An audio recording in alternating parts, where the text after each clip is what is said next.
exactly.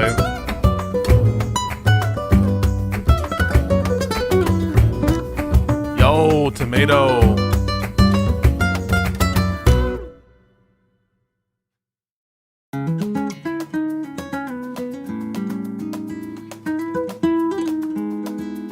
Wait, what the fuck?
Yo, what up?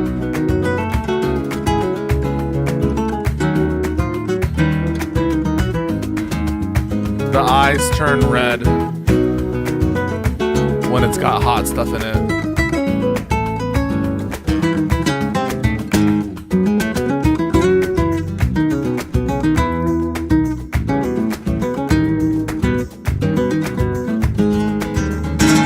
What up, what up, what up? Sorry for the abrupt musical interruption, but I can't believe it, folks. Tennessee 7th is cooked. Listen, it's an overperformance by a significant margin. The fact that this is like a cooked situation because we didn't win this insane district, I think that is the right attitude. We should be trying to be competitive everywhere. I don't usually advocate resting on laurels or taking sort of these moral victories, but you know, every now and then it's good to step back and say, hey, this is a pretty remarkable thing, huh? Someone stole my bike, but do you know that meme? You know that meme? Someone stole my my car, but they probably really needed it, and overall I didn't need it as much as them, so the overall net happiness in the world increased. These moral victories, I think, can get a little bit grating sometimes to hear about how much we're overperforming our loss, right? But it really is a remarkable overperformance, and we should understand that for what it is. And the people who are dooming about this, I think, if they are, it's ridiculous, right? It's an insane overperformance that we should be happy about. Mr. El Taco Boy, thank you for streaming anyway, big bro. No. I don't know how long it'll be if we'll have people in the disagreements to keep the content running. At some point, I do want to like formalize, like I do for some of these other legal things, the structure of how I view the murder issue for the boats thing. And that's certainly something I want to talk about with Good Logic when we next get him on the horn. It's a little disappointing. I was like interfacing with Good Logic, and he comes at me this afternoon. We're like, how about tonight? And I'm like, great, that's awesome. I'll absolutely cancel situations, make it work, essentially. I'm not saying that I canceled anything big, all right? Don't put that on me. I'm not saying that he did anything wrong. Well, let's get to it. So he comes back with the 10 o'clock, like, yeah, let's do it tonight. I'm like, sick. We got it locked in. And then he hits me with, oh, my audience paid for me not to do the show. Now, to someone who I'm new to this game, isn't that like the opposite of what audience members, don't you pay to have more show? I could be fucking an idiot. I mean, I could be crazy, but I've never heard of pay to not do a debate or pay to not do a show. Like, I assume it wasn't just like $5. Maybe I would be insulted if it was anything less than 3 digits.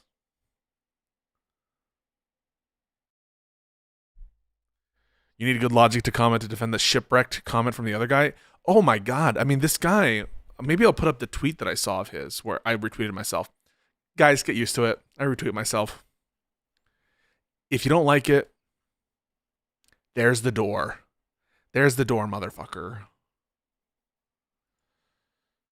Here we go. This guy's insane. And I do think that's partly because of their world view, surely. But also, I think that Soypill and Destiny did a good job at giving them those kind of moments to hang themselves with their own words. And there were like maybe even too many, at least from when I saw it, to count how often it was occurring. It was brutal. I very seldom give 0 out of 10s for a debate performance. That was one of the most brutal performances I've ever seen. Just nothing going for them, really. Even from an optics and rhetoric perspective. One sec, let me just make sure this is correct. All right, it is correct. So here's his tweet. We'll get into more of the good logic stuff in a second. Then the H3. I watch a little bit more of it, but I watched most of what I watched and paid attention on stream. But from what I saw, it was incredibly one-sided. And then the last argument, which I didn't even like let detonate in my head that long, was this whole like, oh, he has total and complete unquestioned authority for the National Guard. The one place, God damn it, one place where you got him is he doesn't have unquestioned authority within the Capitol grounds itself. That's the one place where you are able to put a limitation on the president's authority with respect to the National Guard. Ah, what a coincidence that on January 6th, that was the one area that Trump had to adhere to the law. My mouth was totally agape listening to that stuff. But we really shouldn't be surprised at this point from our good friend Good Logic. Or from any of these guys. I mean, it's pretty wild. Anyway, this guy says a bombing of a ship is not a shipwreck. So a bombing of a ship is not a shipwreck from any cause. So I don't understand even just like how you write this tweet without being like, hang on, maybe I'm the dumbest motherfucker that's ever lived. Because no one says that a bombing of a ship by itself is a shipwreck, right? I could bomb a ship and the ship not be wrecked, right? A bombing a ship is like an action that a military takes against a vessel. I think what he means to say is, no matter what, bombing a ship cannot cause a shipwreck. But I'm just like, source, dude? What? I understand a shipwreck to be the condition of being like destroyed or unusable, a ship while at sea, right? While on the seas. That's a shipwreck. In that there's a ship and it's wrecked. Call me fucking crazy. That's my common usage of the term. And apparently there's a even more specific meaning that is in the actual regs, where it defines shipwreck means persons. This is an adjective now referring to persons who are shipwrecked. whether military or civilian, who are in peril at sea or in other waters as a result of misfortune affecting them or the vessel or aircraft carrying them, and who refrain from any act of hostility. And so his interpretation of shipwrecked is that such a condition, that is the condition of being in peril at sea or in waters as a result of misfortune, could not occur as a result of bombing. But again, source? What the fuck? Why? Because misfortune only implies some accident or something? Or an act of God? Or like a reef? Or a cove? I don't even know what a cove is. But like, can he provide any citation to his interpretation, which is that a bombing can never cause a shipwreck? I mean, I'm wondering. And then I kind of make the other kind of purpose of his point here, which is, think about the purpose. They were limping away, not running away, the doy. Thank you for that, Dunk Pacino. Think about the purpose of these rules of war. They're meant to protect combatants from attacking people who are incapacitated. That's what it's meant to do. And so we have this kind of incapacity by virtue of shipwreck. But it applies to people who have like the condition of being unable to be a belligerent. And in those circumstances, we don't, right? Like if you surrender, if you are too hurt, right? Rendered that you are like, I don't have capacity because of the nature of your injury, or you're captured, right? You're in jail, or you're whatever, in military detention. So it just doesn't really jive with like the purpose. Like, why would we, this rule that's meant to protect people who are incapacitated, why would we make this kind of delineation as to two similarly situated people who are both rendered as having been like incapacitated in an indistinguishable way just because of how it came about, their condition came about in that sense?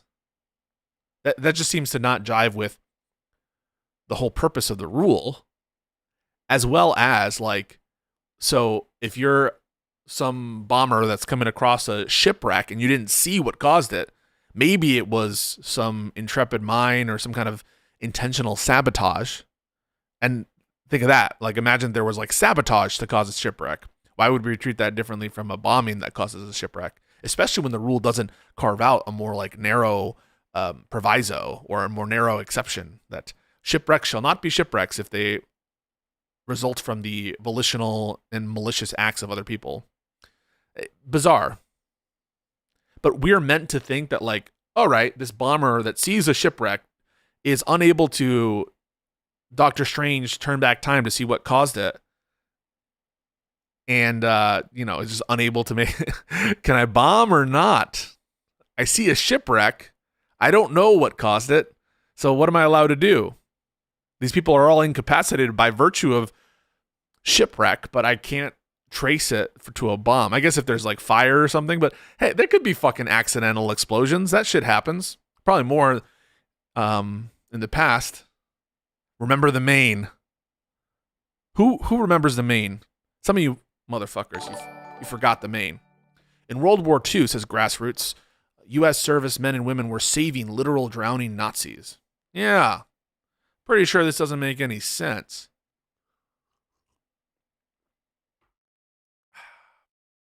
Is that a shipwreck or a ship explode? I just don't like, this is so stupid. And he's doubling and tripling down on it. And the key part, right, is no source. Where's your authority that this is how we should interpret shipwreck? And he says he is, oh God, providing pro-America, pro-Constitution, pro-Western civilization, political, legal analysis with bonus jokes and laughter. Cheeky little fucking smile. Should we do a little Twitter review? All right, let's do a little Twitter review. Proposed, instead of Americans sending trillions of dollars of U.S. taxpayer money to every foreign nation on the planet, time to pull the Uno reverse card. From now on, every nation on the planet gets to send trillions of dollars to the United States for the blessed privilege of having access to our markets, the wealthiest on the globe, and trillions more. These guys are deranged. Trillions? We are sending trillions of dollars abroad? Trillions? Trillions of dollars. Go back to Somalia.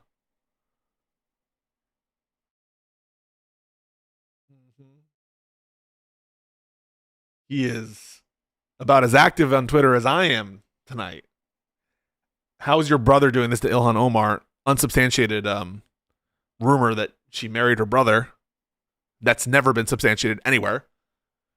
But how's your brother doing this day? Still married? Like these guys are like, oh, epic. I guess shitting on Indian people. The preeminent scholar of self-defense. Going after Glenn Greenwald's little incident. War powers are relevant to war. There is no war, so the war powers are irrelevant here. Wow, interesting. I guess we agree there's no war. So what's the justification for this? You just love killing? What's the justification? There's no war?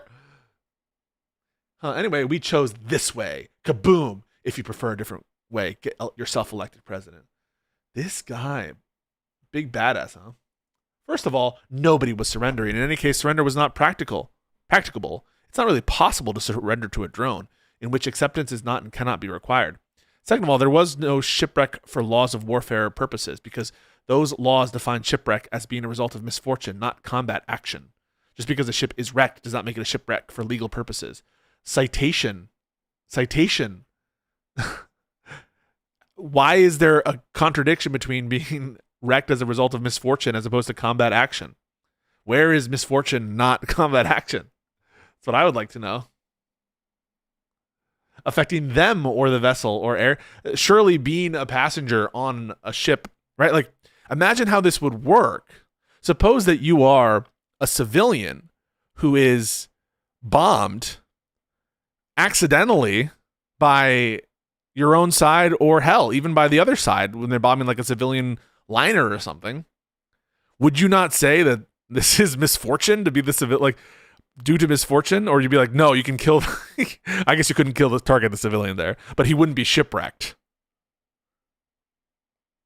I don't know, man. This isn't making any sense at all. Let's keep doing our little Twitter review before we get to the dodge from Good Logic. This could be used to ban any and all immigrants entirely arbitrarily. That's the point. Yes, exactly. That's the point. That's what I voted for. You voted for arbitrary policies? Check out Peleus trial for, I think, a comparison. Is that like the Nazi thing? The World War II precedent? There's some World War II precedent. Nobody, not an idiot, believes that applies to the unlawful invaders. Are you obliged to feed the burglars in your home, you dolt? I don't know. Designated terrorist organization engaging in irregular warfare using chemical weapons. This chemical weapons line, dude. What the fuck? Thank you for the sub on YouTube. You just got my shit wrecked. Okay. Kathy Hochul. Why is Trump so hellbent on people going hungry? They won't go hungry if you feed them, Kathy, yet you refuse. Why are you so hellbent on people going hungry? This guy's unhinged. What precise quantity of fentanyl exactly is the U.S. required to allow to be smuggled from Venezuela before we can use deadly force to stop the clear and present danger of irregular chemical warfare upon our citizens? I didn't know American citizens choosing to get high and break the law was chemical warfare. Would these guys ever treat any other vice like that? Like, imagine some other vice, like fucking cigarettes. We're importing cigarettes, or pornography, or weed. Think about how these people, like, oh yeah, we're being victimized by these weed importers. We're using chemical warfare. It's chemicals that are driving our citizens to sloth and to be one with nature and be cuck liberals. Yeah, I think it's not chemical warfare, buddy. I think when you inject yourself with fentanyl or take it, I don't know if even I'm not a drug guy, right? I don't think that's chemical warfare. I think that's someone doing drugs. I think that's called drugs. Doing drugs. Choosing to do drugs. Shipwrecks are legally defined by the laws of war as being the result of misfortune, not deliberate bombing. Just because a ship is wrecked. Where's the citation? And the people believe it. And his little cheeky smile. Oh, wait. Members only? Should I become a member to watch the cope? And react to it? No, he might actually sue me, right? Speaking of which. Such a contemptible liar. Libertarianism is the ultimate luxury political belief. Dude, this guy. I might just keep going. Anyway, let's take a little break, though. Talk about good logic. If I get shot, was that a misfortune? I think it was a misfortune, yes. Challenge him to it. I have already challenged him. He said no. This was long ago. I don't think he's going to accept a debate with me right now. Grassroots says, as a recovering alcoholic and current chain smoker, I'm a victim of chemical warfare. Bronca is a drunk, by the way. Also seen him rage quit several streams. Yeah, the guys, he's not going to stick around to these fucking streams. These guys are cowards. They're nihilists, Donnie. We don't care about nothing. We take the money.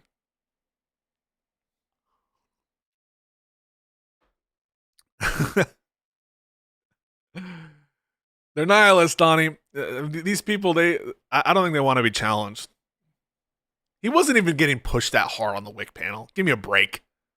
Give me a break. You argue with him on birthright citizenship? Very cool. Very cool. You got to create a debate dodger list like Ask Yourself has one. It's just... I think the ultimate debate dodgers are not alleged right-wing MAGA people. It's Sitch and Adam. They're the true dodgers. The one true dodgers. They love dodging. And even when they invite you on their show, they're dodging. Because they just want to talk about like that very narrow. Why did you like talk to other people about us in our content? Why did you like say that we that we are MAGA supporters? Dude, give me a break, Adam. Someone's gonna clip that and be like, rent free. You know what? The bridge is available to be reconstructed, at least for purposes of having me on your fucking show to have a debate, Adam, about what you think about the black box theory now that Trump is melting in his fucking chair every cabinet meeting. we just have to like sit around like this is normal. Listen, I get it for the Biden stuff. There will never be a more perfect moment in terms of what the fuck's going on than Biden being at a press conference in front of a bunch of reporters and then just walking into the woods to be free and merry and to just go back into nature. He was stopped, I think, or reoriented himself, one of them. But he just like, he goes into nature. You guys know what I'm saying?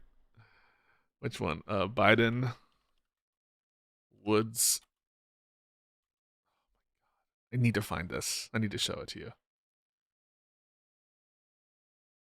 Biden walks into the jungle. It was a jungle, I think. Wait a second. This is probably some conservative spin.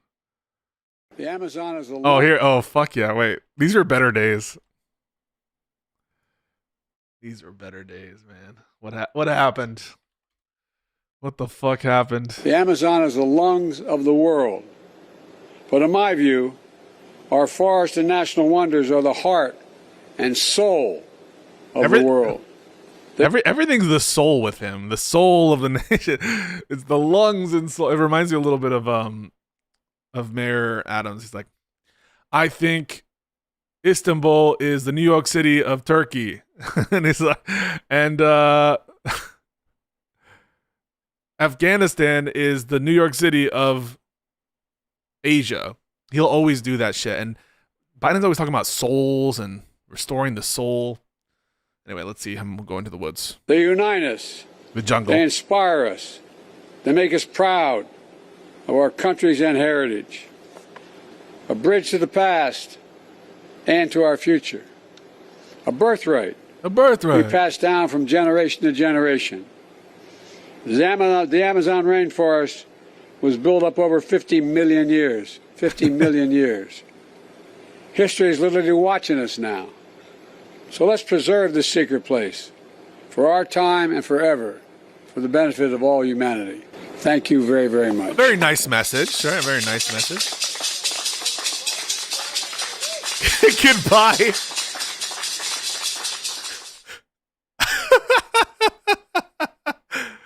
What are you doing? What's going on? Oh, there's someone there. All right, listen. Maybe this is one of those cheap fakes. Maybe it's one of these cheap fakes. But just him going into the jungle, the Zamanonian rainforest. All right. Wait 1 sec. Let's fucking fix this real quick. I don't know what's going on with this browser source. Fix it. What were we talking about? Oh yeah, good logic. 1 sec. 1 sec on this.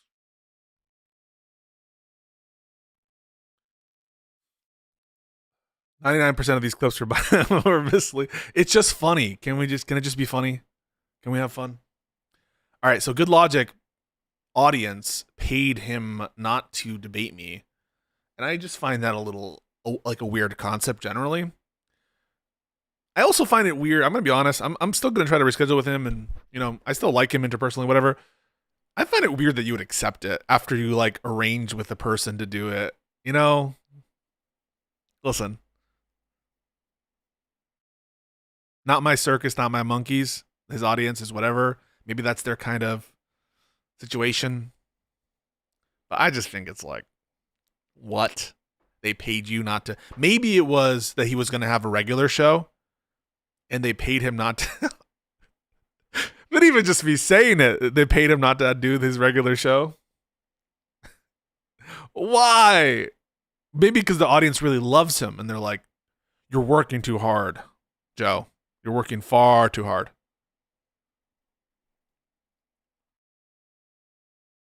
But anyway, that happened. Anything else on yeah, that debate is really fucking with my head. Like, we have sunk so far, and there was just like a moment of lucidity as I was pondering the WIC TV discussion, where I'm just like, what has become of our country, dude? Like it is so bad. We're so cooked. We've never been more cooked. But there's hope. There's always hope. There's always. He should send me part of the money. I don't really. Whatever. I'm not gonna sue anyone over it. Which brings us to I have rustled some feathers. But me, guys. Unlike the popular narrative, I do want to be correct, and I'm not just clinging to ideas out of stubbornness. That is not how I operate. It's not how I try to operate. And it's hard because when everything starts to vindicate you, all right, that's a good trick I love you. But in all seriousness, there was an update on the litigation right now from H3, the copyright infringement lawsuits, in that it appears that one of the lawsuits, and I didn't even watch the video of her, Casey Tron, one of the defendants in the case, they're going to settle this case. And from what I gather, or from what I suspect, right, this is not $1 million settlement. Okay? We're not talking about a lot of money. And I might have mentioned this like offhand yesterday, where I was like, because I just maybe had reached through osmosis my temple my temporal lobe. And you watch the video, absolutely, I'm like, how does this map on to things you said? How does the fact of that there is a settlement map onto things you said? Well, it's exactly the kind of thing you would fucking expect on your view, right? So I analyze this and I think about like, yeah, this is totally in line. Let me tell you how, right? Unquestionably, I have stated that these cases are strong cases of infringement. I don't know as much about secondary liability theories for the Reddit mods, so I'm not going to speculate on that. But in terms of the primary principal infringement, I've always said that those cases are strong. Always. Take a sip. And I distinctly recall months ago, Avi Bitterman, the doctor, asking me, putting aside everything else, do you think it's likely that Ethan will win? And I said, by win, do you mean get a favorable judgment or settlement? Then, of course, yes. I think I put something like over 99% victory, as close to certain as I could reasonably say. In fact, I was even more certain than some of the legal commentators that have been cited, like Legal Mindset. I want to remind you what Legal Mindset was trying to sell his audience. He was selling to his audience that these cases were worth millions of dollars. That's what he was trying to sell his audience, right? In statutory damages, right? Because you're going to be able to prove willful infringement, and then you get the maximum for that infringement. And so what Legal Mindset was trying to say is, this will be the end of Reddit. This will be millions of dollars, potentially millions of dollars. That's the order of magnitude that he was trying to sell it. But in terms of the actual substantive liability, he was much more cagey. He's like, well, I was always like, this is a very strong case. They're very likely to win. He was more cagey. I was always upfront. This is a strong case of infringement. You can even look at the initial stream I did where I'm reacting in real time to some of the documents and to the video where I say it's a strong case. It's in the fucking thumbnail and title. So people will lie about my position and say, oh, he always thought it was a weak case, right? So by virtue of the fact that I thought it was a strong case, is it surprising that he would reach a settlement or judgment? Absolutely not. And it doesn't matter how often, like, you can just lead a mouse to this cookie 1,000 times, this exact thing, like, but you'll still get Pisco BTFO'd on a settlement or a potential judgment when it's completely in line with my view. But it doesn't matter because it's not really about the thing itself. It's not really about the conversation we're having. All of this, and you can even tell by the replies, which half of them to my fucking post, which I'll show you, are like, don't care because even if you're right, fuck these people. That's my point, right? That's my point. That's my point, dude. But it's not really about like what I said. It's about how I made people feel. And how I made people feel is I'm taking the side of Hassan Piker. I'm taking the side of these lefty creators, Denhams, Frogan, and Casey Tron. That is what I made them feel. And so that's their truth because they go by feelings and not facts about what I said. And what I said is totally irrefutable at this point. It's a bit of an exaggeration. It's a very strong case. Could there be evidence that could emerge one day that shows that Ethan genuinely was feeling a different way than what I'm presenting it as? I'm not saying it's not, that it's impossible. I think it's highly, incredibly implausible. All right. Strains credulity. But what I said, I don't even think it's possibly contestable. Watch that video. Watch that video that Ethan, that I reacted to, right? The thing I reacted to. And let me also be clear about my motivations in the main. As I told you, I've told the story, I don't know, dozens of times at this point. My editor said, hey, this is something that happened. React to it before you have to go home for, there was some holiday or birthday or something that I was going to my folks' house. And I was like, sure, okay. I didn't have any preconceived notions about what's happening in there or like about what the lawsuit entails. I was just flat reacting to the video because I'm interested in copyright. Actually, I took copyright classes in class in law school and followed up with, you know, separate reading, and appreciate you, KCJ. Talk some local stuff. Yeah, we can do that at some point. Maybe when I do the open callers, you can hop in. What was I fucking saying? Oh yeah, that I've always had an interest in infringement and copyright in general. I took a copyright class in law school, and there's some of my favorite cases to read. I also took a seminar where we took a look at different Supreme Court cases, and you have to like write as though you're a justice on the Supreme Court. Very cool, like all formatted in their very particular formats. I actually still have it, but it was about the Google versus Oracle case, which is a fair use case. I forget how I framed it. I think I made it a majority opinion, or it might have been a dissent opinion that like these kinds of API frameworks are not copyrightable at all. So I might not have even reached the fair use analysis. I might have just been like, APIs are not copyrightable as a matter of law. But anyway, I've always had an interest in copyright stuff. And I've also had an interest in H3 content related to that. I used to like the H3, some of the reactions that he would do, which I thought were funny. I was a sub for a while. I introduced some of my friends to H3. And so I was a consumer of H3 content. And I was very alarmed when he was sued in bad faith, I think, by this guy, Bold Guy. And I followed with the litigation. And I was very happy when the FUPA fund, right? They obviously used all that money for the lawsuit, but it was worth it.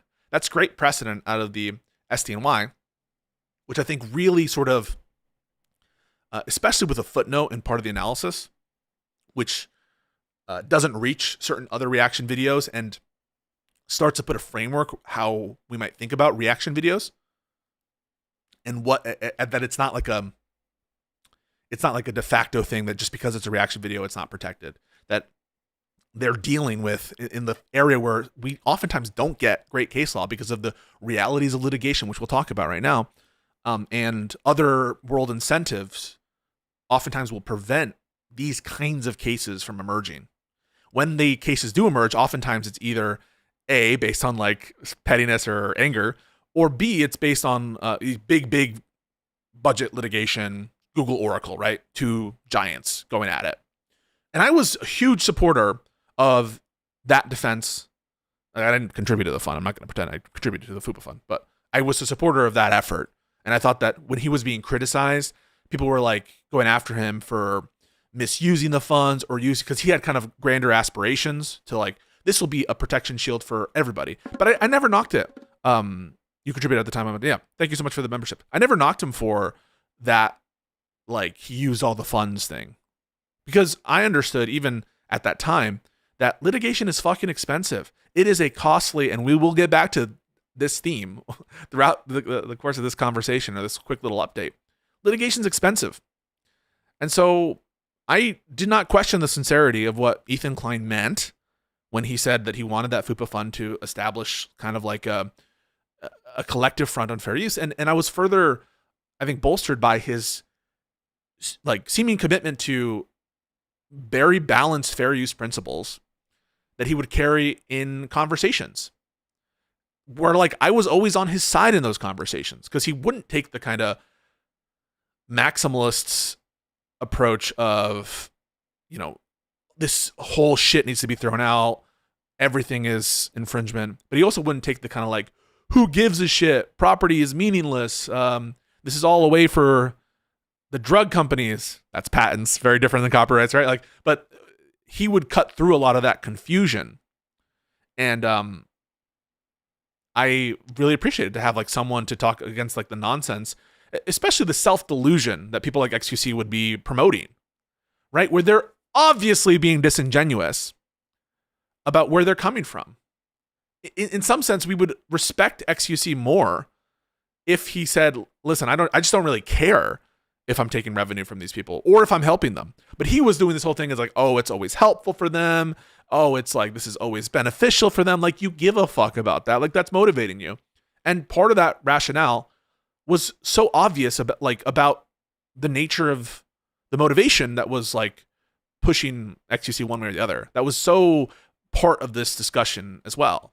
And what XQC's motivations were in that exchange. And it wasn't just with XQC. There were other moments, I can't recall them offhand, but I have a strong, I say strong, I have a recollection of there being other instances where whenever there was like a fair use or copyright infringement type drama, Ethan would be kind of like the Dark Knight of, I saw someone put it as comment, you want him to be the Dark Knight, or you let him pretend to be the Dark Knight. I don't think he needed to pretend. I think he was the Dark Knight of fair use commentary in YouTube. Not that he was like particularly technical in a legal sense, but that he was a very prominent person offering like balanced takes on fair use that I respected, that didn't go so, because he was on both sides of it, right? As both a critic of some of these crazy bear reaction channels that didn't do anything, right? I don't know why this is in my head. Is there a Jinx reaction channel? Jinx? Remember that? Jinx? There were these people, or SoFlo Antonio, who was like, this is definitely me when I'm whatever. I remember those fucking videos. And they were hilarious. These guys were obviously not adding anything to it. And so he came from both angles, both from a content creation rights holder perspective, but also someone who does reaction videos. And I think sometimes it's very rare to have that level of, someone who genuinely is wrestling with a complicated issue where reasonable minds maybe could disagree, and coming at from not like an absolutist perspective where he could actually walk the walk, talk the talk, did the litigation, but also do the content and have a reasonable take. So I always appreciated that. And yeah, in the Fine Bros situation as well, where, guys, you can't copyright ideas. This is crazy. You can't copyright formats. That's insane.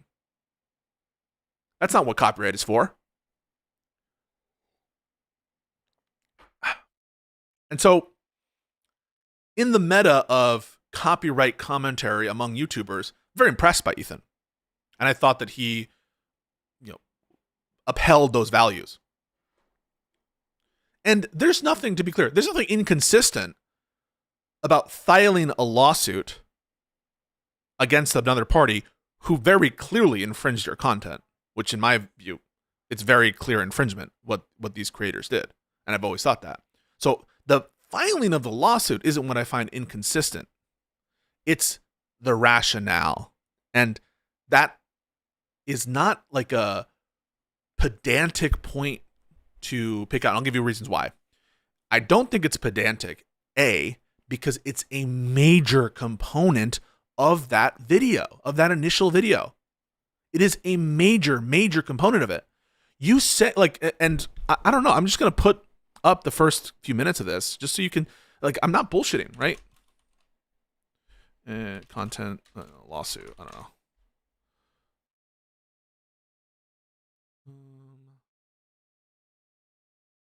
I'll show you the first. It's like the first argument he gives. Hang on.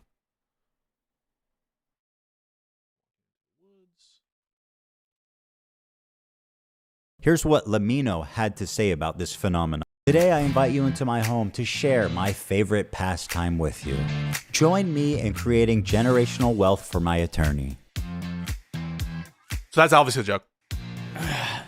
Let me tell you guys a story.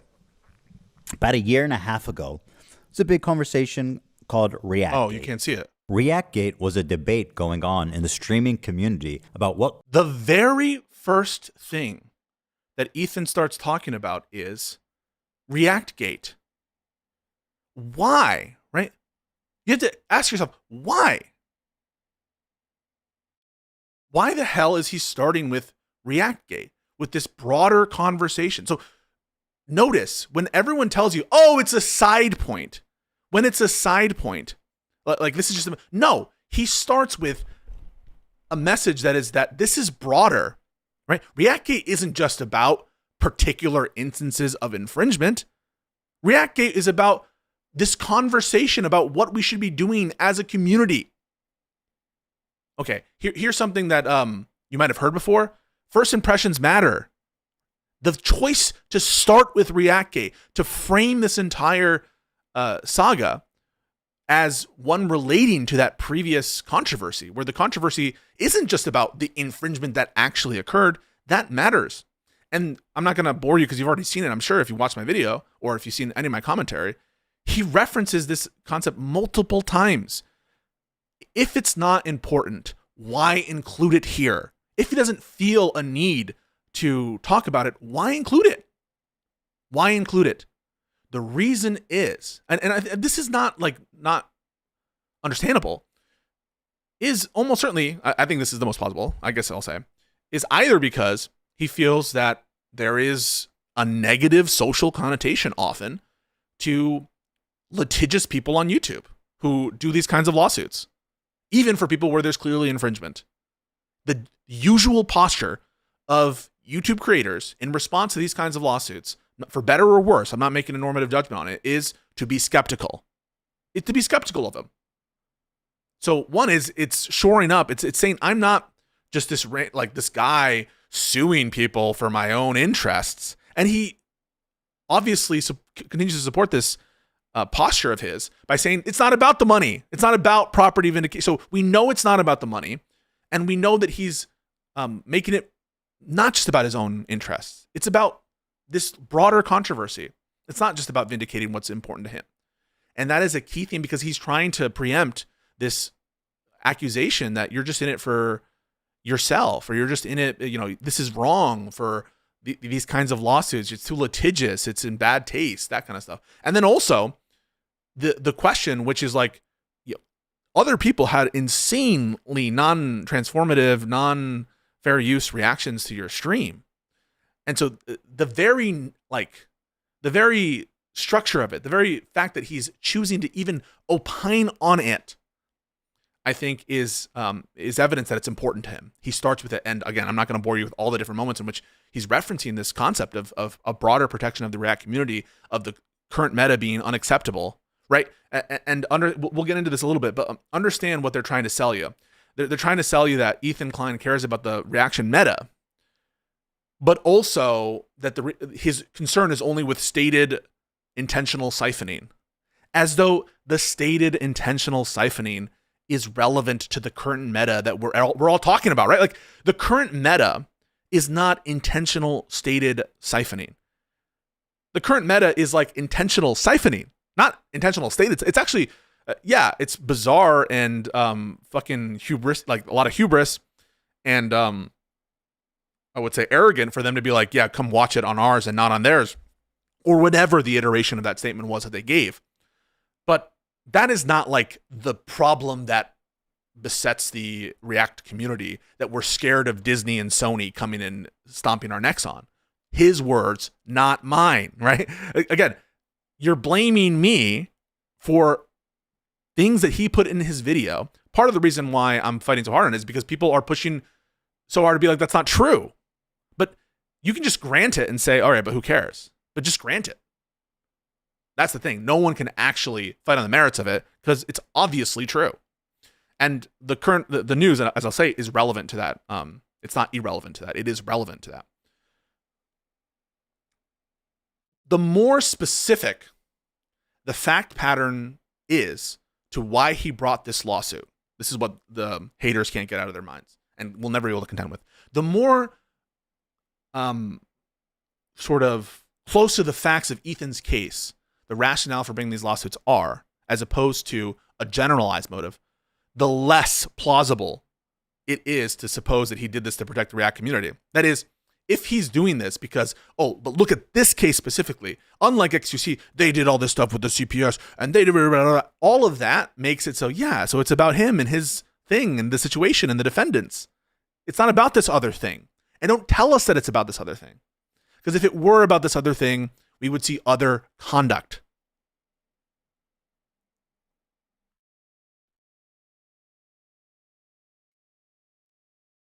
But people get triggered because I call it out. And this is not a personal thing. I mean, I started this whole thing basically glazing Ethan, saying that I thought, I really liked his channel. I really appreciated his takes on fair use. It's not for me to try to ingratiate myself. I mean, have you seen me try to get on Denham's channel, hop on, talk about this? Has any of that forecasting come true? Have you seen me transform into a new, political beast before your eyes? No, you haven't seen that shit.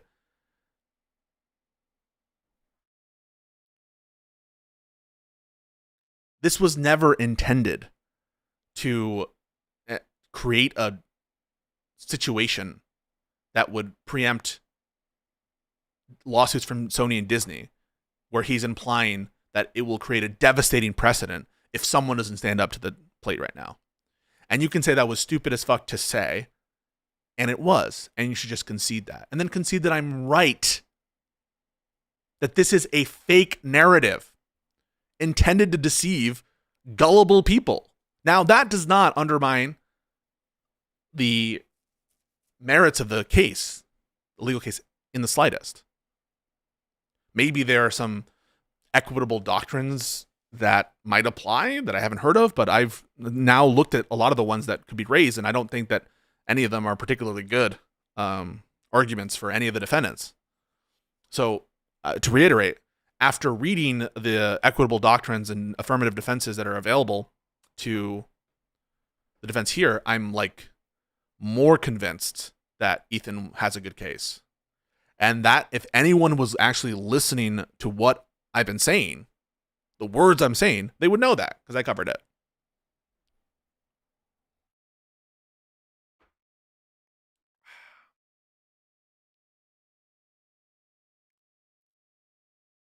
The reasons why it's not what he claims is it's for the broader community to impose a standard, and that standard is do not say you're intentionally siphoning. Don't say it. You can intentionally siphon, just don't say it. Because look at what we have here. I'll show it to you in a second.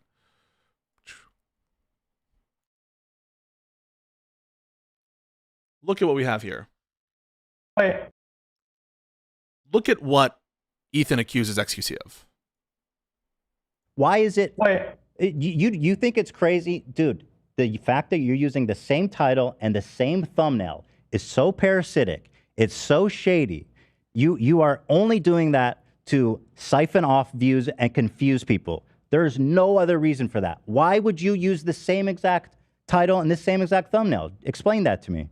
So are you more upset about the title or about the content of the video itself? Well, it's the intention, dude. It's all together. You're intentionally confusing people to click your video. So it's clear. Ethan says that the intention of XQC is to siphon. He uses the word. You are intentionally siphoning.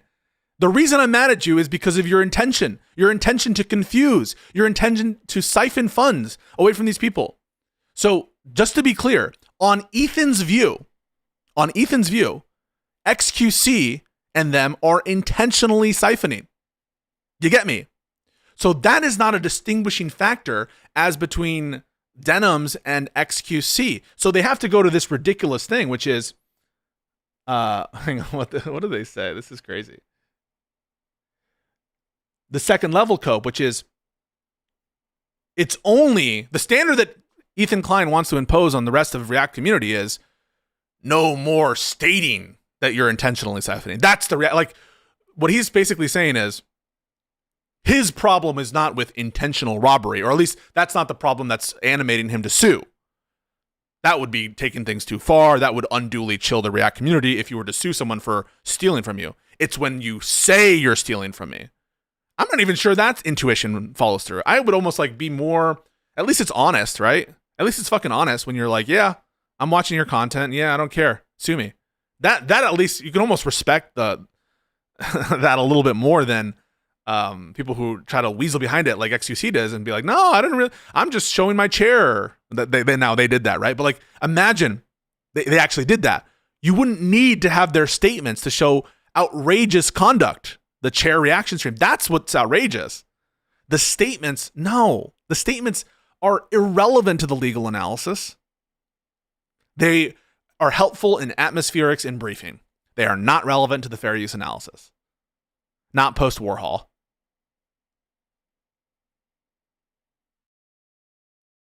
And it's not seriously the cultural standard that we're talking about here. How many people are stating their intention to siphon? Very, very few.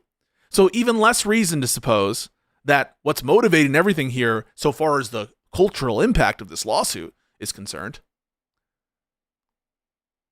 is this some kind of standard. What standard have you actually enforced? So let's get to the settlement. What does the settlement tell us? Well, one, it's not surprising at all that there's a settlement. Why is it not surprising? Because A, it's a strong case, and B, Ethan has a floor. There's a floor of the amount that Casey's going to give him, which is the litigation expenses she would otherwise incur. This, apparently she's having money troubles, people tell me, and she's taking care of other family members and stuff. So, that sucks. But she's also probably like not a super, potentially judgment-proof person in that she doesn't maybe have a lot of assets or whatever. But there's a floor, and that floor is Casey Tron's litigation expenses, nuisance fee. So it's not surprising at all that I think that he's able to extract a settlement in any monetary amount. Maybe it's the remainder of her GoFundMe thing. I haven't actually seen the details. It would astonish me if it were in the six figures at all, or close to a six figure. That would astonish me.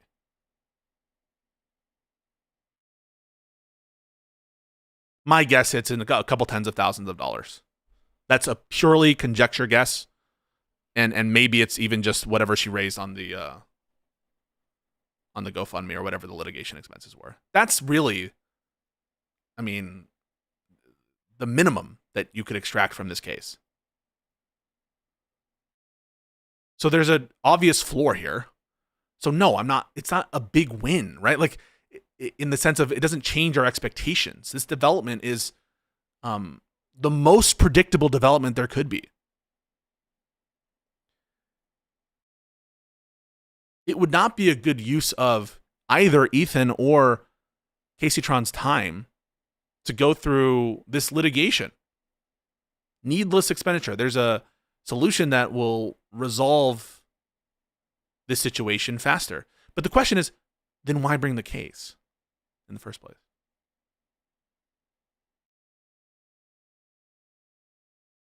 Because Ethan explicitly says it's not about money. So put the money out of your head. He says it's not about money. Ethan says this in the video. Is he lying then?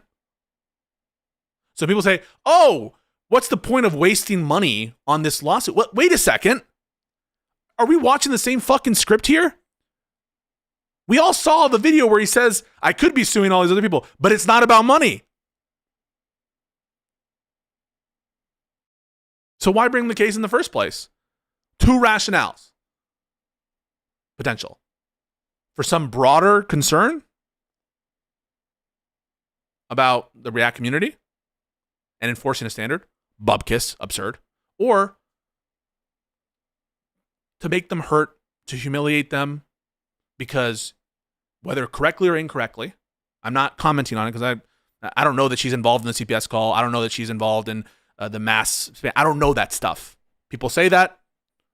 Take it as given. So what's more plausible? Protect the React community? Is that plausible at all? No, I don't think so. Does this look like this was done to extract a punishment and to humiliate people and to make them hurt? Of course it does. That's exactly what it looks like. And so as far as that objective, mission accomplished. No doubt. No doubt about that. And if you think that that's justified, great. Then you're not arguing with me. I wouldn't do it. But you're not arguing with me. You're agreeing with me. They didn't settle so that Ethan could get a little cut of money. He probably spent more money on the lawyers. I mean, I don't know if maybe he's breaking even and get maybe a little bit more. Who knows? He spent money filing this shit. So the money stuff is pure cope. That's not motivating it.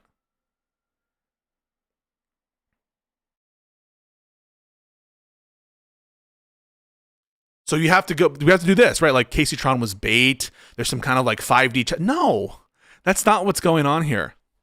This lawsuit was there is a legal claim that is very strong, but the purpose of it was to do it against people who he thinks wronged him, to make them feel the pain that he feels that they deserve, and to humiliate them. That is the purpose. Now, I'm just telling you what you already know, because at most, like, no one even really denies that that's at least one purpose. So I don't even know what we're fighting about. Like, everyone kind of implicitly has that as like, okay, that's one of the reasons. What they do, what they go and say is like, it's not mutually exclusive. They're not mutually exclusive. Dude, I know they're not technically, formally mutually exclusive. I'm telling you, the facts in this case do not lead to an inference that that's motivating him at all. I'm not telling you that it's entailed that you can only ever have one motivation. There's no such thing as mixed motive. These people, it's like that meme I posted one of these people because I added Richard Hanania with like, because he was talking about this clown from Florida who's running for Florida Fishback, whatever his name is. And I'm like, lol, look at this, or whatever the poll is, which has Fishback or whatever his name is ahead. And someone underneath that is like, he's like, I don't know why you consider Richard Hanania to be your ally. I'm like, holy fuck. It's like me talking to any person, I'm going to have someone in the chat being like, why do you consider this person your ally? I didn't say that shit. I was just adding him publicly because he was interested in the Florida governor's race and he thought it was funny that this guy was like defrauding people. But I didn't fucking say that. And at no point did I say, you can't have mixed motive. That is not mutual. So people will try to construe as I don't address the real arguments. There's no debunking this. There's not strong evidence that he's motivated. And this settlement further demonstrates it. Because if you were interested in setting forth precedent to protect against Disney in lawsuit, why settle this case at this time? Why? If it's about a broader societal concern or reaction stream concern, why settle this case? Casey Tron's infringement argument is weaker than Denham's. Let me say that 5 more times. Casey Tron's infringement argument, I'll make it in the positive. Ethan's argument against Casey Tron is stronger than Denham's. Ethan's argument against Casey Tron is stronger than Denham's. Ethan's argument against Casey Tron is stronger than Denham's. Ethan's argument against Casey Tron is stronger than Denham's. Ethan's argument against Casey Tron is stronger than Denham's. I'm going to do it 5 more times. Ethan's argument against Casey Tron is stronger than Denham's. It's stronger than Denham's. It's stronger than Denham's. It's stronger than Denham's. It's stronger than Denham's. So what's the point of this? Is the point to have Casey Tron be your star witness in a fucking infringement case? Are you joking? What is she going to provide to you in a Denham's case on infringement? It's a strict liability offense.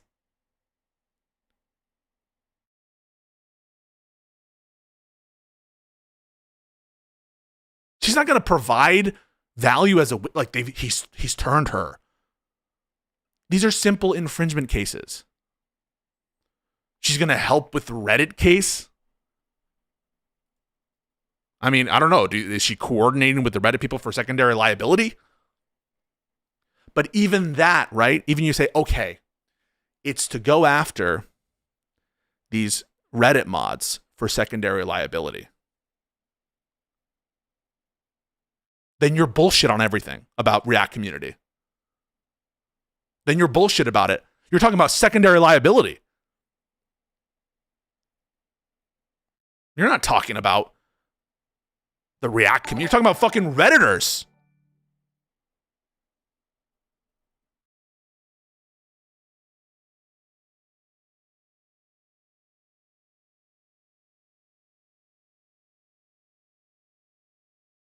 Bullshit. Lies.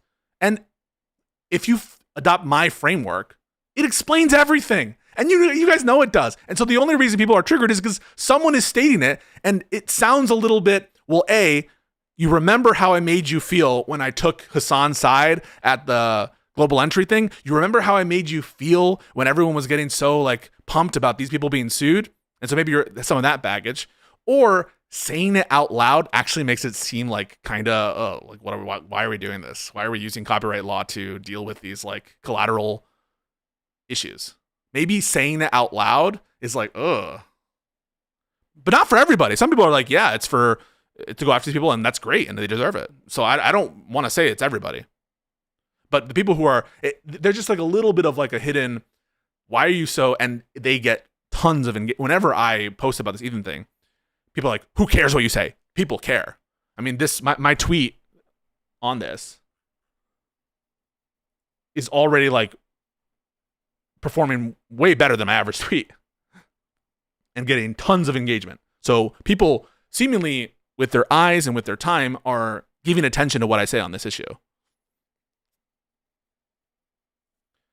But I think it betrays groupthink. I think it betrays herd mentality. I don't think it betrays, some fault in what I'm saying at all.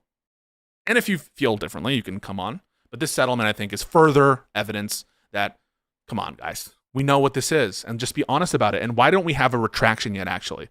Why don't we say, actually, I was kind of bullshitting about that whole React community thing, right? How about instead of like me shutting up, why don't you get Ethan to just admit this is bullshit?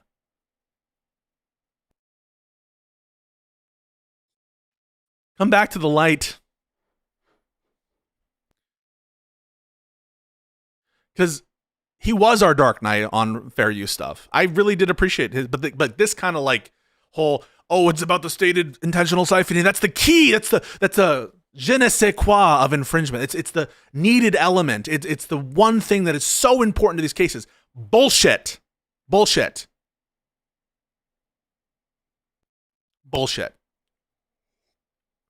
I do wonder, Pisco, what do you think of Alex Jones' case that he lost?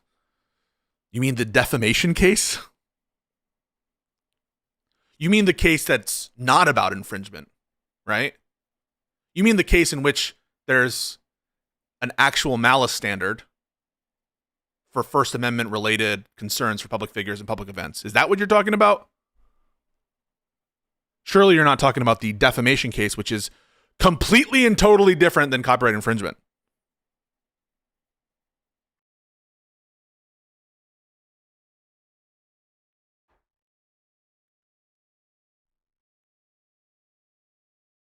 And where Alex Jones didn't even show up to half the proceedings and had default judgments against him. I know you can't be talking about that shit because I don't know how it could possibly relate. Maybe you're just randomly asking me that. And where where people planted CSAM to give to the opposing attorneys and his conduct has been outrageous. It has nothing to do with copyright infringement. Maybe that's what you're talking about? I don't know why.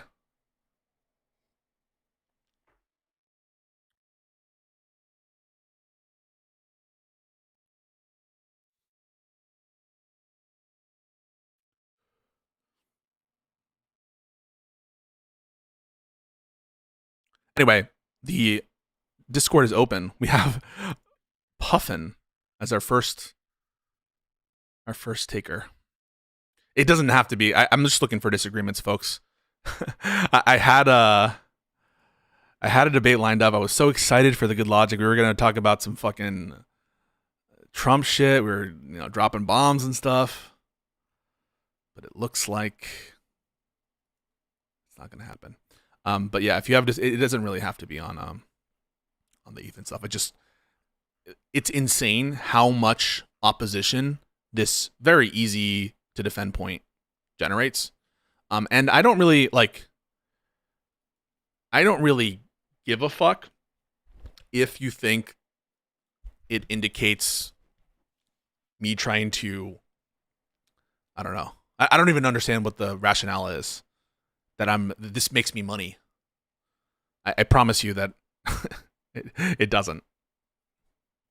Because I just piss off everybody. Because I'm like, yeah, just admit that you're being, malicious against people who you think were malicious towards you, or that you're picking them out because you think that they deserve punishment. And that, isn't going to really please the most ardent Ethan detractors. Okay, I'm moving Puffin.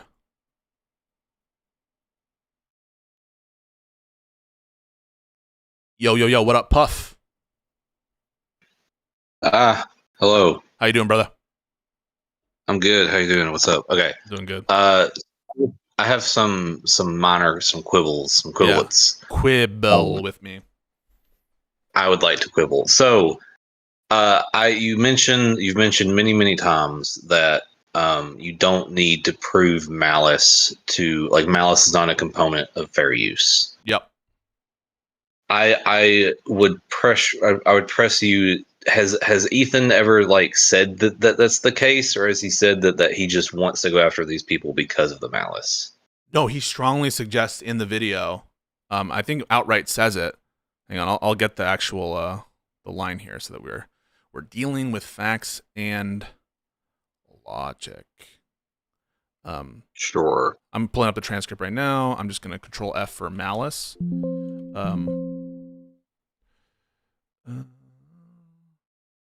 Malicious infringer. Wait a second. I think maybe if I do Control F, fair use.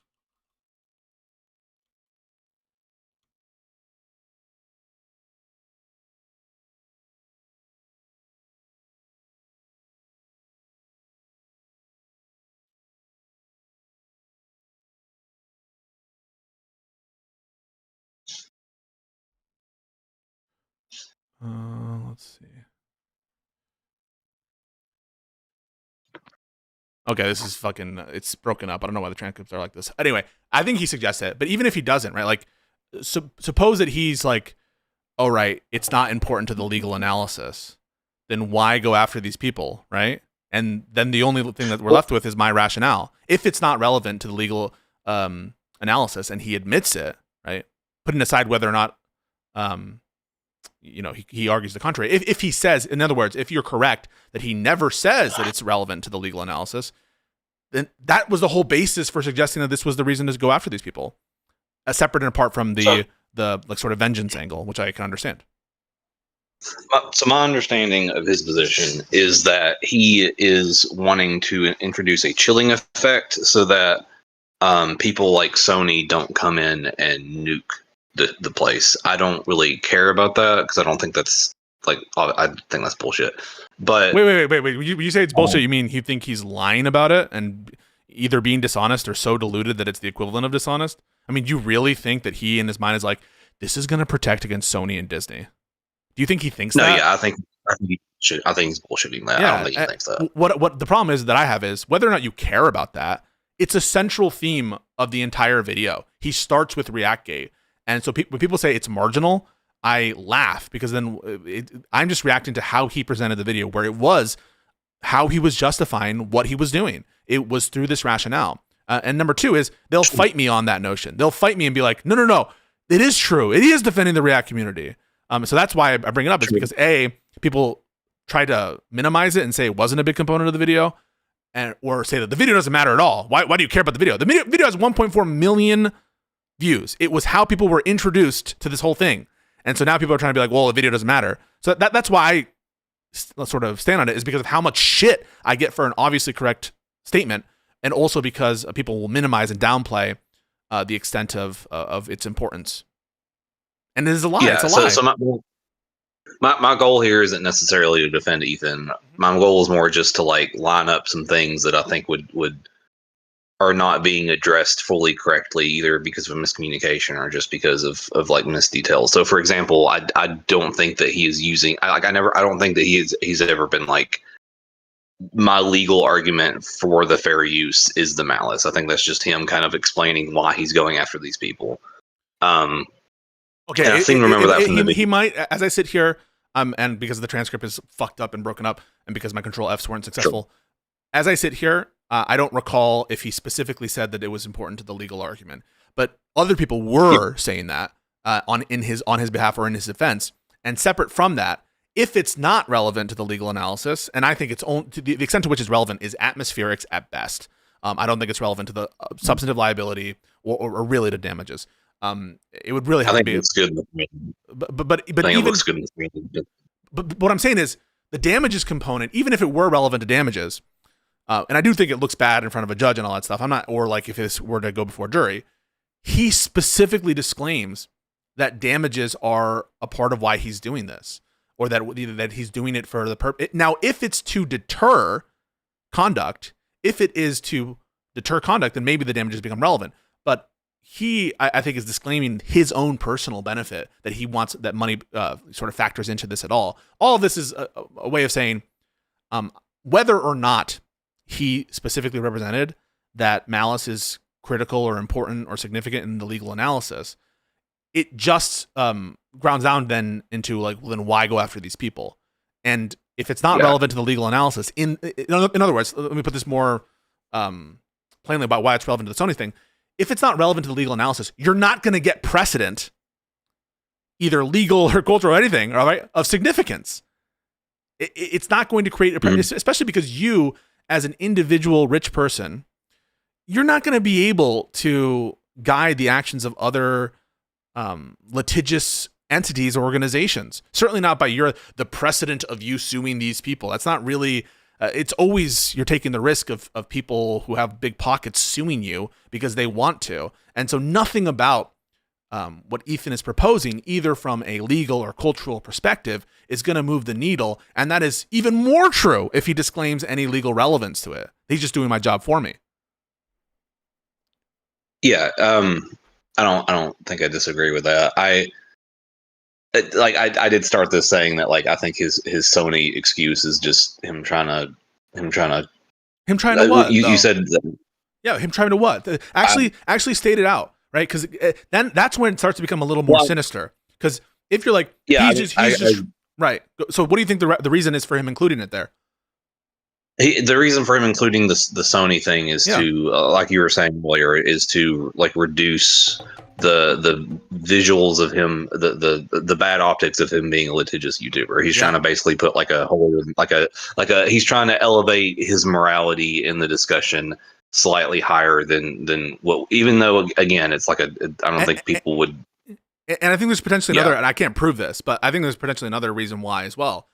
I think that he also wants to signal to people like XQC and Asmongold, don't worry, I'm not going to sue you, so that he doesn't lose their audiences, so they don't feel scared, so they know that they're, they don't have to be worried about the content that they're doing. And so I think both of those things. One is because everyone knows this, that litigious people with big pockets on YouTube who are suing for infringement, the usual perspective, especially when, I'm not saying that I endorse this big guy, little guy narrative. I'm just telling you what the usual response is to a big creator with deep pockets going after smaller creators over infringement and bringing them to court. The typical response on YouTube is to be very skeptical, roll your eyes, and scornful of those types of things. I'm not saying that that's the right response. I'm just saying that is the response. And then separate from that, I think he's trying to ingratiate himself. Be like, don't worry about Asmongold people. Don't worry, XQC people. This won't affect you. But what they do is, by his own terms, intentional siphoning. He calls it intentional siphoning. Now, did they state it as such? No. Who cares? That's being like, I'll finish and let you respond. That would be like saying, I don't give a shit if you rob me so long as you don't tell me that you're robbing me. Like, who thinks that? That's a freak way to think.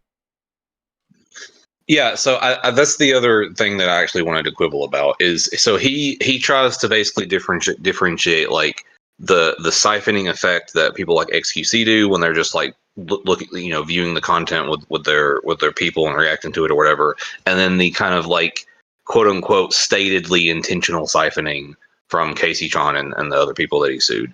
So I have this argument with my friends, and this is part of why I wanted to come in here, is like the what he is talking about. So for example, if someone were to mug me, like they're intentionally depriving me of my money, but they didn't get out of bed saying I want to get rid of Puffin Master's money, right? I think that he is trying to differentiate the act of, for example, mugging. Like we would see it as more malicious if someone were to mug me and then burn the money. I think I understand what you're saying. So I've heard this before, and I kind of agree with it. That I can understand being more like, if someone is robbing you just because they like to see you suffer, right? They're doing it specifically to make you suffer. That I can understand why that would trigger you to be more aggressive towards that person in any context, right? If the purpose is simply to, it's not because I need the money. It's not because I want the money. It's because I want you to suffer, as opposed to someone who says, I don't care whether you suffer or not. I can understand a delineation in terms of how you would treat that people. And if he said that, right? If he said something like, this type of thing really pissed me off when they said that, because that was just thumbing their nose and it made me angry. And you know what? I think that they are like, but that's the thing. Leave it there. You can say that for sure. I'll understand it. Other people might understand it. I think it's a little naive, frankly. I honestly don't know why the intuition isn't the other way around. He is the one who said XQC is knowingly, intentionally siphoning in a way that he doesn't care, in a much more wide fashion, in a way that's more likely to have negative downstream effects if you buy Ethan, which often I do, that it's having a negative effect. All that is for me to say, like, you could take that view, but then don't tell us that it's about this other thing, because it's not supporting that notion, because it's not really relevant at all for the copyright analysis in any respect, either fair use or infringement. And then like really what we're quibbling about whether and even then, like, do you think that the Denims, those statements are, I guess they kind of are. I don't want them to get the money for it. So I can see that additional thing being a source of annoyance, a rationale, even a justified rationale to go after them and not someone else. I've always said that. What it doesn't support is what I've called into question, the savior rationale, what I've called the savior rationale. So what it seems to me, I'm going to dip out of here soon because I think we've run the course of this. What it seems to me is that Ethan made basically, I would say, 3 categories of claims. The first one is the legal analysis, which I think we both agree on is like solid, even though the tone of the phone was kind of schizo, like the legal case was solid. I've always said There is his rationale for the particular targets of the lawsuit, which is he said malice. I'm going to say he meant something more akin to sadism, but sadism in the context is that's a strange use of language, but I think it fits like technically.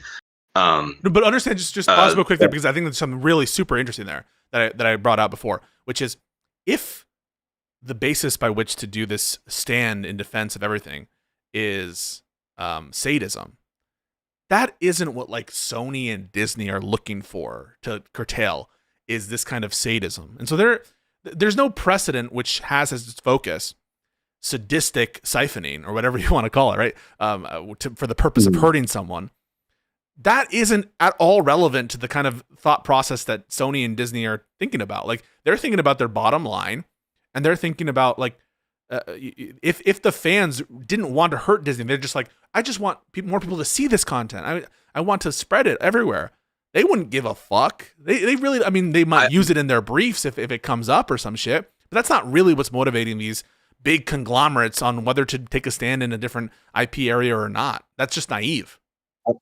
I think there is at least some surface level rationale that like intentionally poking the bear might invoke the bear, and I don't think it's like, again, I just from the taking in the whole situation, I don't think that Ethan is doing this to protect the reaction sphere, but just that sort of argument, I don't think is on its face like fallacious. Oh no, you know what I mean? I'm not doubting the following things: that as a factual matter, fuck around and find out. As a factual matter, that like poking the bear might lead to consequences. What I'm doubting is this notion that Disney and Sony would choose to operate an IP enforcement policy on sadism or on their intuitions about which creators or potential infringers were specifically trying to hurt Disney's bottom line. I mean, I can't imagine a world in which I think what they care about is their actual bottom line, not whether or not the feelings of the people who are infringing are to affect their bottom line or not. That's a kind of nuanced point that I'm making here, but it's just like to think that Sony and Disney would be curtailed or I should say limited or in any way pressured, appeased or whatever. Oh, don't worry, Disney, Sony. No one is infringing for the purpose of making your bottom line go down. Don't worry. So that is what's absurd to me. The rhetoric that I remember, and I could be wrong, but the rhetoric that I remember was not about appeasement. It was about basically keeping under their radar. So the idea was that there is behavior that could be so obnoxious as to draw attention. But that makes no sense, because having a big major lawsuit on fair use in a case, if it were to get to a court decision where it's much more likely, right? Any precedent that comes out of this, out of the Ninth Circuit, is very unlikely to support the current meta for reaction strategies. So the thought process that I am going to sue in a very public way with these humongous bombastic videos with fires everywhere, and that is going to lower the potential for Disney and Sony to take notice of the reaction meta, you have to be a literal 1 IQ Neanderthal to believe that that is what would result from that conduct. And if anything, if it actually got to a merits decision by a court, you could actually really fuck up the meta and give, a basic walking lawsuit to any big rights holder to sue. So there's no world in which someone thinks, I want to help the React community go under the radar of Sony and Disney, and so I'm going to broadcast my masterstroke strategy about fair use and publicize all over the world and increase the discourse about fair use everywhere. How? In what world does that help people keep this under wraps for the big rights holders? I just can't see anybody like thinking plausibly that that would be the result. Yeah, that's fair. I don't disagree with you there. My main input, the main things I jumped into is I wanted to differentiate Ethan's use for malice for my somewhat off-key, off-center term sadism in that context, because I think I've in my personal life I've had that miscommunication a lot of times, and I just wanted to it's a good point. So people understand, like, when I say intentional siphoning, you can be intentional and like non-malicious, right? And that's even a distinction. If you were to apply it as a legal matter, murder is the unlawful killing of a human being with malice aforethought, causing the death of a human being with malice aforethought. You can have malicious killings that are unintentional, and you can have malicious killings that are intentional. They're not coextensive. That's one of the reasons why I think that you should consider XQC's infringement malicious, because you don't need intentionality to be malicious. I think that XQC's conduct is so gross and so over the top and so obviously infringing that it is the equivalent of malicious. It is malicious how he's doing it. So is Hassan. Yeah. When Hassan does the chair reacts to different streams, that is malicious infringement. There's no other word for it. And I just don't like. So, but what you're talking about is a more even narrower version of that, which is for the specific purpose of hurting someone else. Sadism. Yeah. Yeah, I would say sadism. So also, I think like people sort of with their day-to-day language, I think they take malice to mean much harsher than it is. And so that's why I think the conversation kind of goes the way that it goes. My 2 cents. These are good things to bring up, and there's another distinction as well, which someone is bringing up. Willful is even different than malicious and sadistic that we're talking about right now. Like, sadistic is just a term that we're using to define like people's intents to hurt others in a more narrow sense than malicious, I think. But willful is just totally different. Willful is knowing infringement.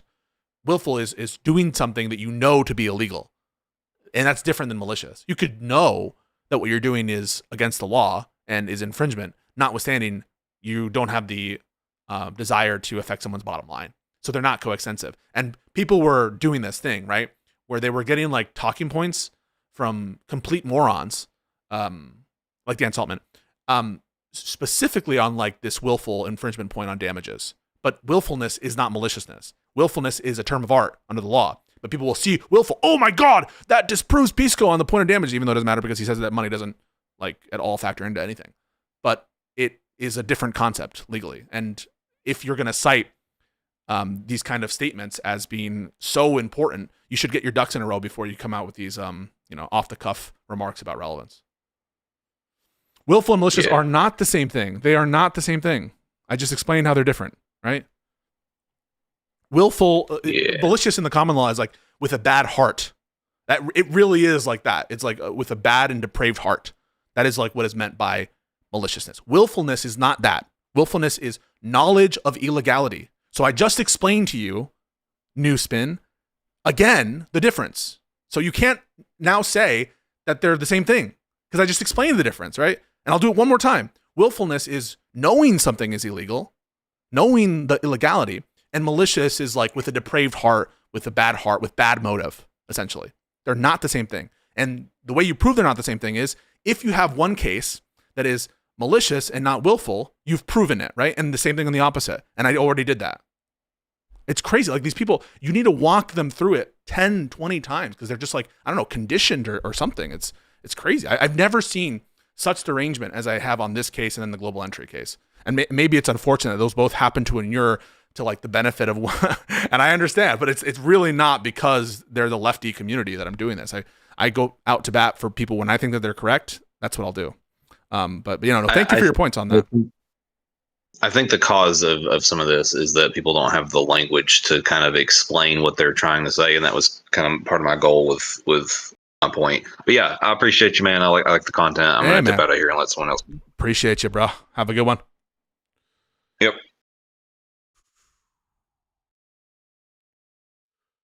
What up, dude? How you doing? You live? For my eyes only. Yo, what's up? What's up, man?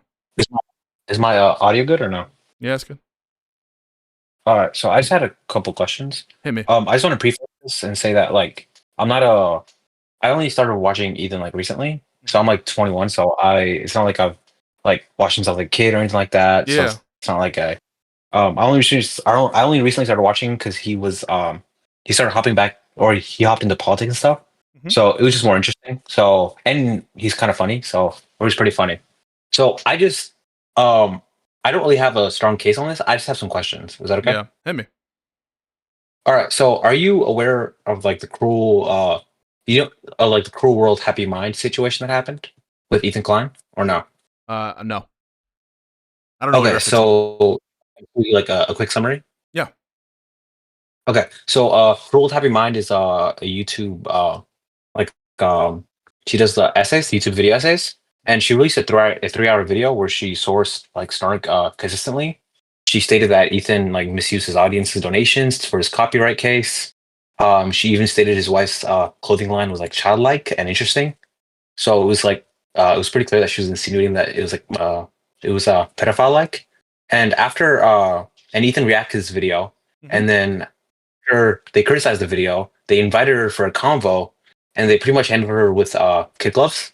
And when they pushed a small number of times, she would either deflect or half apologize. She ended up like crying. It was this whole like big fiasco, and they pretty much like forgave her by the end of the podcast.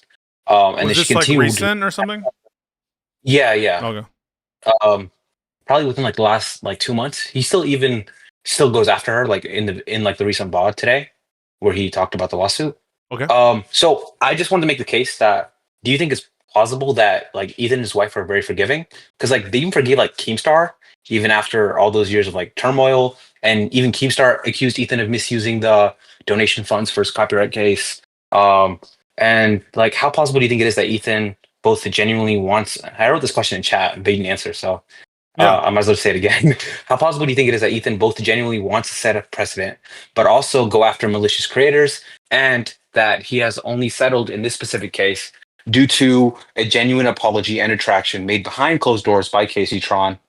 And I guess that genuine apology, I'm not like stupid enough to believe that, oh, she changed all her beliefs in the case of like a month, right? But regarding, I guess, the personal attacks specifically and the copyright stuff.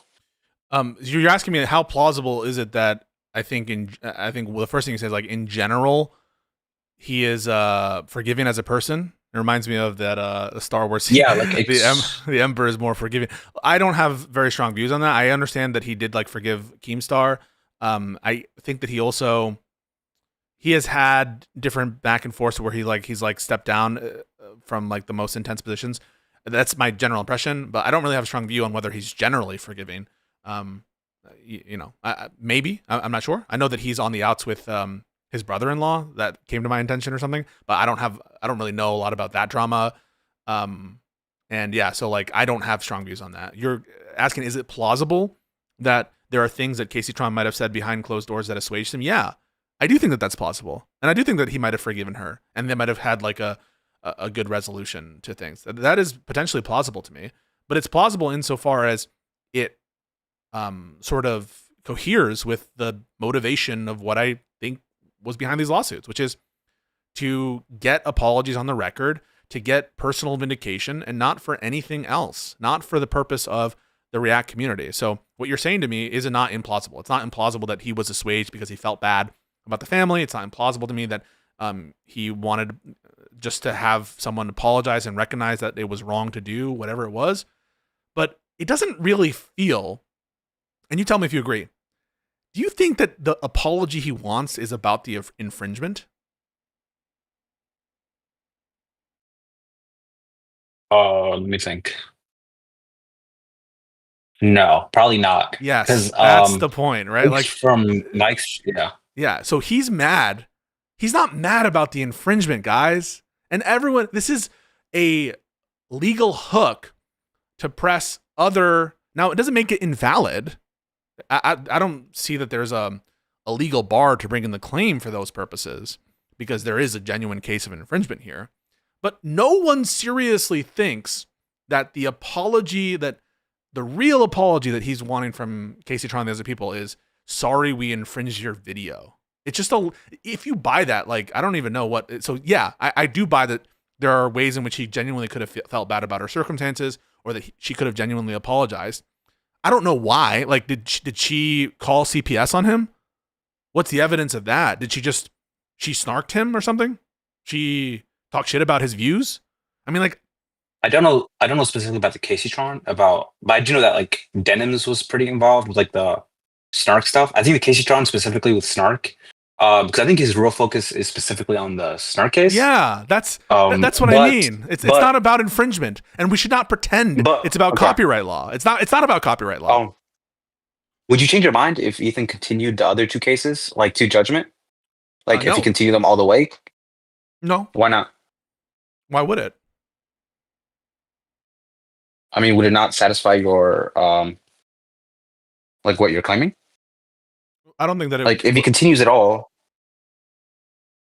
Okay, was your argument not that his original claim was that he wanted to set a precedent for future Disney whatever he thinks is going to happen, and but in reality he just has super personal grievances, whether it's related to harassment. So he's using copyright infringement as like a Trojan horse to essentially I guess allow public. There's nothing logically. Let me get to it. Yeah. So there's nothing logically inconsistent by me saying that further litigation is not at all proving the point that these were premised on that motive. The particular nature of the settlement here, and the fact that it happens basically before there's any possibility for some kind of legal precedent, and the fact that it's probably a relatively low amount in the course of civil litigation, I think that those all point in my direction and in my favor. This isn't really about establishing a precedent of any kind. Now, will I be assuaged? Wait, no. Do you not think both can happen? What do you mean both can happen? Is it logic? When you say both can happen, you mean it's logically possible? No. What do you mean then? He can have both motives. Like he can have both motives. When you say he can, what do you mean by can? You mean it's logically possible? What do you mean by can? Like he's having it right now. Are you asking me? It's possible. And by possible, do you mean it's logically possible, or do you mean it's like probable? Probable, I guess. No, I don't think it's probable. Why? I don't think it's probable because him having that motivation, the lawsuit as premised doesn't fulfill, that stated aim. And so I think it's I think in general, we assume that people who have particular aims don't take actions that are so manifestly counter to those stated aims, and obviously so, and that undermines circumstantial evidence that undermines that is a stated motive in the first place. And so I think that his actions in even filing these lawsuits for the purported rationale that they were undermine this rationale, because the rationale out of the gate just doesn't make any fucking sense. It doesn't make any sense. If he really cared about doing something brave and deterring wrongful conduct, he would do the brave thing and sue someone like XQC. It's inconsistent with that rationale for him to say, like, this is all about stated intentional siphoning or whatever. That is just, that I think belies that this is ultimately about what we all know it is about and what we all suspect that it's mostly about. Now you ask, could he have both motivations? It's logically possible, but I don't think it's plausible, in that the actions he's taking are so manifestly counter to that, that express purpose, and don't make any sense in light of it, that yeah, I just don't think that it's plausible. Yeah, I didn't see XQC's reaction to the video, but I do know that at least for Hassan, he stated in today's VOD. I'm not sure if you saw it, but he said that he addressed specifically why he didn't sue Hassan. He said specifically that he felt that Hassan was using fair use, especially because considering how I guess turmoil the relationship is. It makes sense that Hassan would constantly pause and like have input. And in fact, he didn't even finish the video, as far as I'm aware. So that would, because I remember you said that in the last person. So Yeah. Well, the question then becomes, yeah, and he has a stronger case for fair use. Hassan does.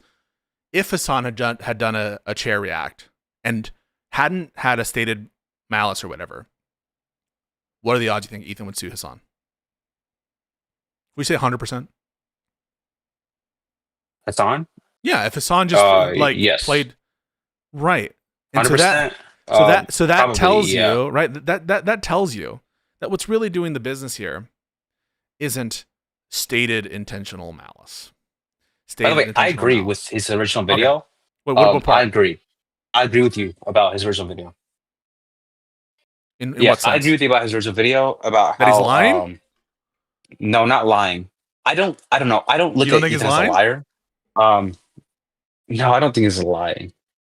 Just because I don't think he's at least from what I've seen. By the way, I'm not like, I disagree a lot with them in general. Like whenever I watch, I think they can be like a bit soy in terms of like just the whole crew, but they are pretty funny. So that's kind of the main reason I watch. But in regards to that, listen, I don't. I'm not judging people for watching H3. I watched H3. I was a fan of H3. So I'm not here just. This isn't about that. I'm not trying to justify. I'm not trying to justify. I'm not trying to like justify myself. But the point isn't that. I don't know. I just don't see him as that kind of person. Who's lying about that? I don't know. Okay. I mean, would that convince you if someone's like, I do think he's wrong though. Okay. I do think he's wrong. Like I do think that probably wasn't his stated goal. I don't think that was the case.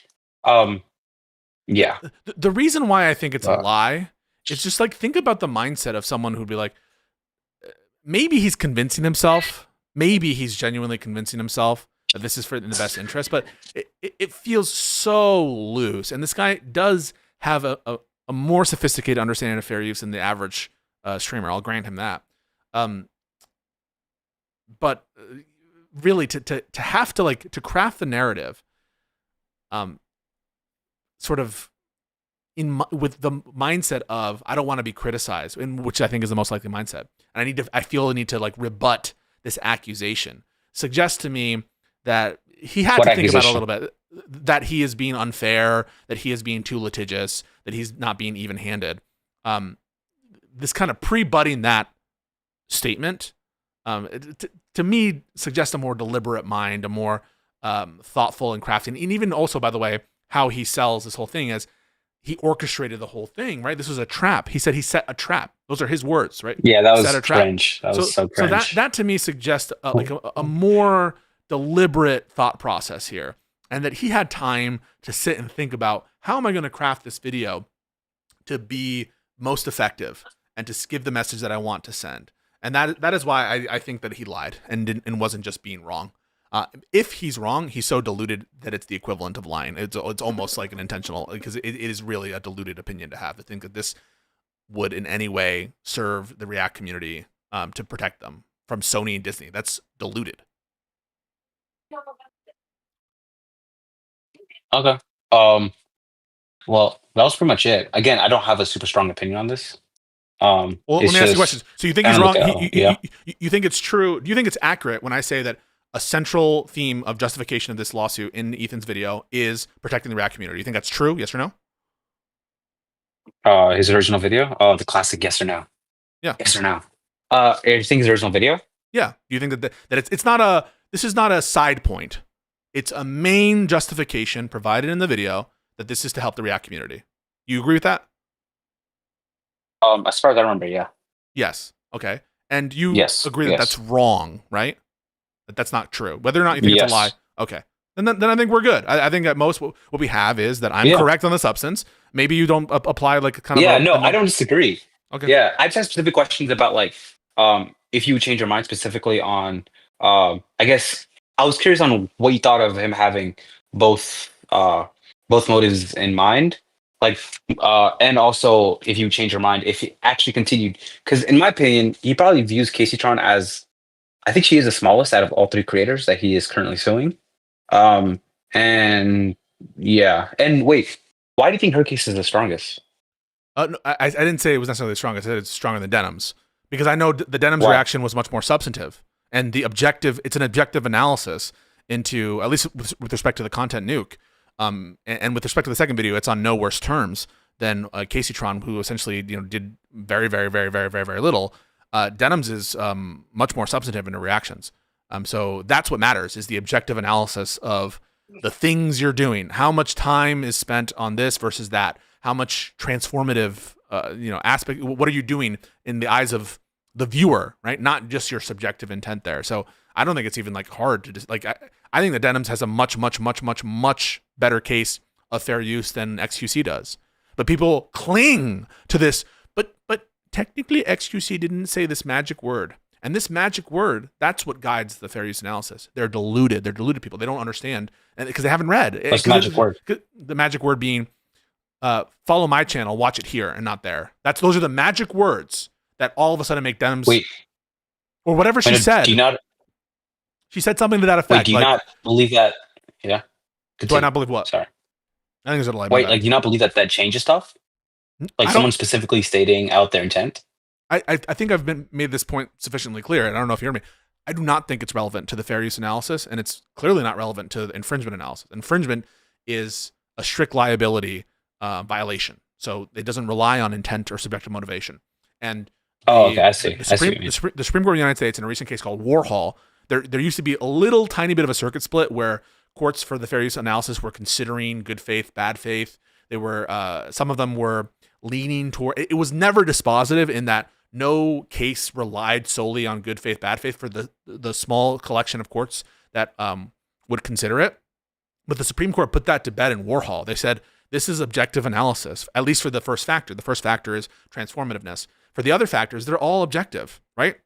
Use and substantiality of the work, that's an objective analysis. That is not taking like what the infringer thought was the heart of the work. It's not taking, the infringer's perspective on the amount and substantiality. It's the actual intent. Whether it's a market substitute, that's an objective analysis. That is not saying, well, do I want it to be a market substitute? Now, the design aspect of it might be some atmospherics that's put in there, and it might, but it matters whether or not it will be a market substitute, not whether or not you want it to be a market substitute. And then finally, the nature of the work, again, that's objective. It's not subjective. Fair use analysis is an objective measure, by which I mean it's not reliant on the infringer's or the purported infringer's state of mind. That's what we know from the Supreme Court case law. And on damages, right, the thing that triggers statutory damage is willfulness. Now, can you have such egregious statements that are technically not relevant to the infringement that might affect a judge's decision? Possibly, right? Possibly. But the statutory damages analysis is already so deferential to the judge. Like, he can consider, I don't know, like, it's very loosey-goosey, not like any railroads on what the judge can decide as far as statutory damages. And so I suppose it's possible that a judge somewhere could consider those statements. And like I said, it's good atmospherics. But the key point is that the decision on whether or not this is fair use, if there is a decision, is not going to turn on that. And any suggestion that we would expect a court from the Ninth Circuit with a bunch of boomer judges, to rule in favor of a more expansive view of reaction content and to sort of go on this narrow point about intentional siphoning, when the Supreme Court has been so clear on what is actually relevant to legal analysis, that's what's delusional. That is what's not going to happen. If you were to, the evidence I would need to say that, like, perhaps Ethan was being sincere, is for him to be like, I'm going to continue litigating this, and in my briefs, I'm going to make the focal point of my argument, hey, this is about stated intentional siphoning, and that's what's most relevant, and everything else is not relevant. What's the most irrelevant? But the thing is, that's a losing argument, and his lawyers know it's a losing argument. So that wasn't what they led with, in terms of like the purpose of this whole thing, as from a legal perspective. If he were to start doing that, a losing argument. because it's not relevant to the infringement analysis. Oh, yeah, I see you saying that specific. Yeah. To what So they're suing for. I see what you're saying. If I were to that'd see be a him little malicious. submitting a bunch of briefs where he's like, although this would all be like post hoc, and I guess he could be hearing this, and he's not going to do it, right? Like changing his litigation strategy based on what will make me think that he's being genuine. He's never going to do that. But like one thing that maybe he would do is he would be stressing that point more and more and more. Maybe in his public comms, he would say, guys, this is a great victory for the fair use community. Do you see him ever talking about that? Is he ever saying, wow, look at this, a great victory for the React community? Why has he not been talking about that more? Why has he not been sort of shouting from the rooftops about what great things he's planning on his briefs to protect the React community? Why is that a point that has been left behind? That all speaks to me that this is not a genuine motive. And he realizes that. Because if it were a genuine motive, he'd be shouting it from the rooftops. If it were a genuine motive, we'd be seeing briefs all over. If it were a genuine motive, why not continue the case against Casey Tron? That's what the kind of thing that I would suggest to me that this is the real motive, is that he doubled down on it, that he embrace it fully from a legal perspective, and that he pushed these cases that he said were about protecting the React community on those grounds in a way that, even if they're doomed, as I think that they are, would plausibly think that you had that rationale. But he has abandoned that motive, at least in his PR, as far as I see. I think I would be made aware of those comments if he made them. But as far as his PR strategy, I don't hear him saying that. And what do you think is the most plausible case? That he still holds that secretly but is not talking about it? Or he realized that people have caught on that it's full of shit?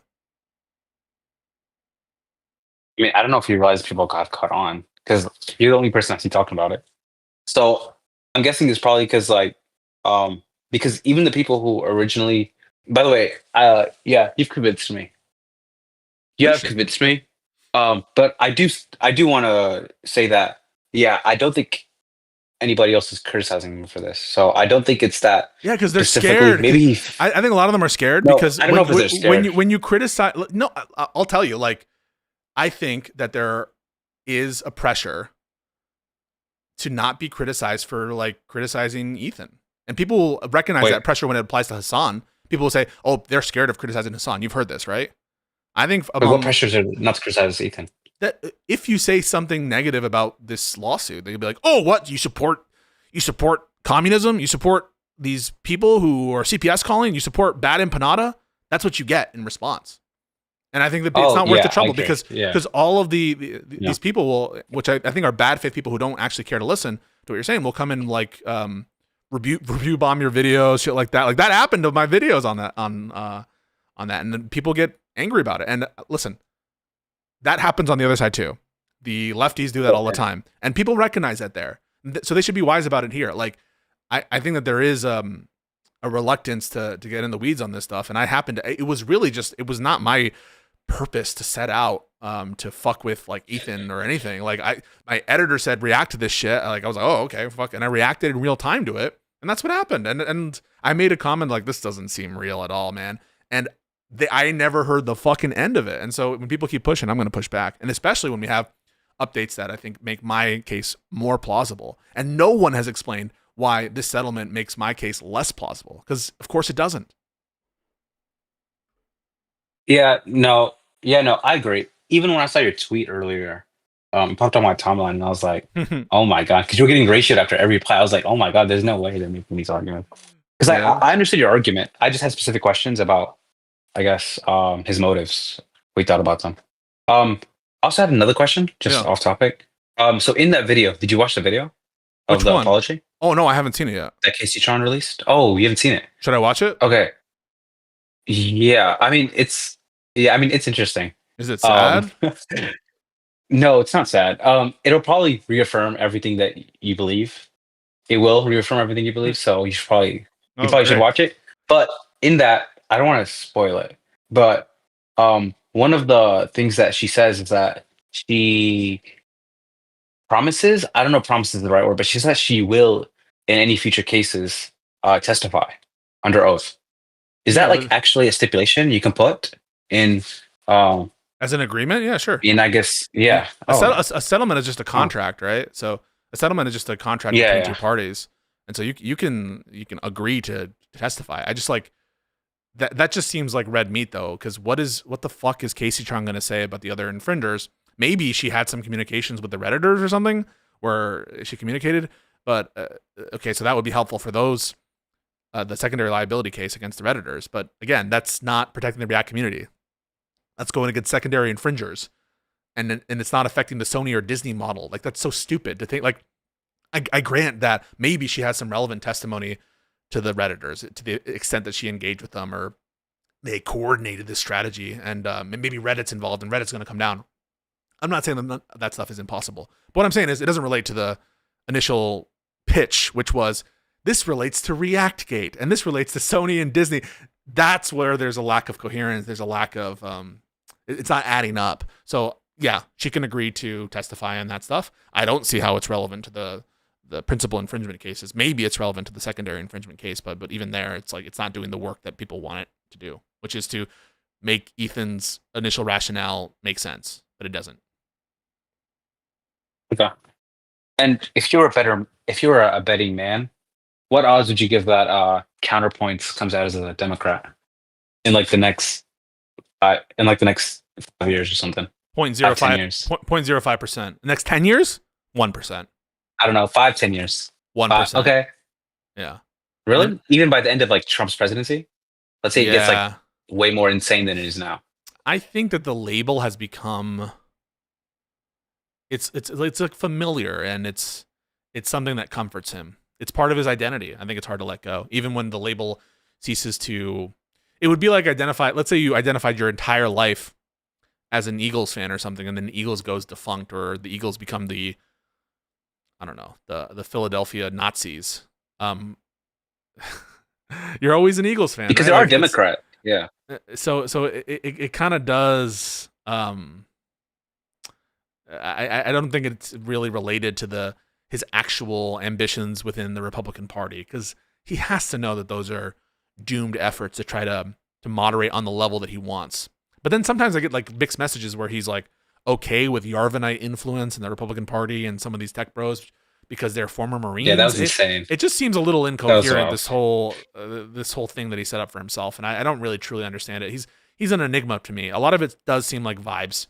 It feels, and people are going to hate the comparison, and I don't think that Counterpoints is in every respect like this, but when I was asking him to like sort out his preferences on who he would vote for with the different examples, it felt a lot like Talibots' the back and forth of Talibots on similar things. If you guys remember, she voted for Trump in 2024 based on vibes, and it kind of felt that way, where I was trying to fire at a moving target to really get a sense of what he was about, and I didn't get it. But thank you. Yeah, because there are like some super strong gun rights Dems, so I don't know. I feel like there is room for that in the party. Yeah, and especially when you decided to vote for Kamala in 2024, presumably the gun right argument was just as present there. But he seemed to be like, oh no, it was different when Trump was here because Trump is so much worse than Vance. Maybe in some respects, but in some respects, I think Vance is way worse. So I'm not sure where, and to the extent that Trump is bad, Vance is willing to go along with it. So I just don't think that it makes sense. If he was willing to make the calculus for someone like Trump, he should also be willing to make that calculus for someone like Vance. Yeah, and I'm not as concerned about the label because, like, at least with your conversations with him, he does come off as like a principled liberal in a sense. So Sometimes, yeah, sometimes. In what case does he not? When he says things like he like goes after me on the First Amendment stuff. Still, he's like, I can't believe that you would think that like people in the country should not be deported based on anything, and he makes me out to be like, I think that you're crazy. You're insane that you would want the government not to be able to deport people based on pure speech and pure thought and that kind of stuff. And I don't know. I think that is not a very liberal intuition of his. And he can also be he believes that? Yeah, he thinks I didn't know that. He supports the Mahmoud Khalil that people like him should be deported on the basis of their view. He might have some disagreements on like certain procedure things as far as that's concerned. He didn't agree with Kilmar's deportation or rendition, I should say, illegal rendition.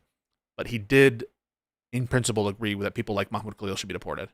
And I think that if you What were do you to think ask about him, the protesters, the Palestinian protesters, in what respect, the ones that got their visas removed?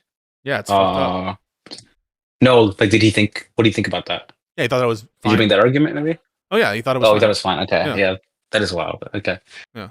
And in another sense, I Okay. don't think he's a liberal either, in the internationalist sense, Yeah, where yeah. where he doesn't really respect these frameworks and these of sovereignty, and he's very much in favor of American like expansion into the South and North and a greater America.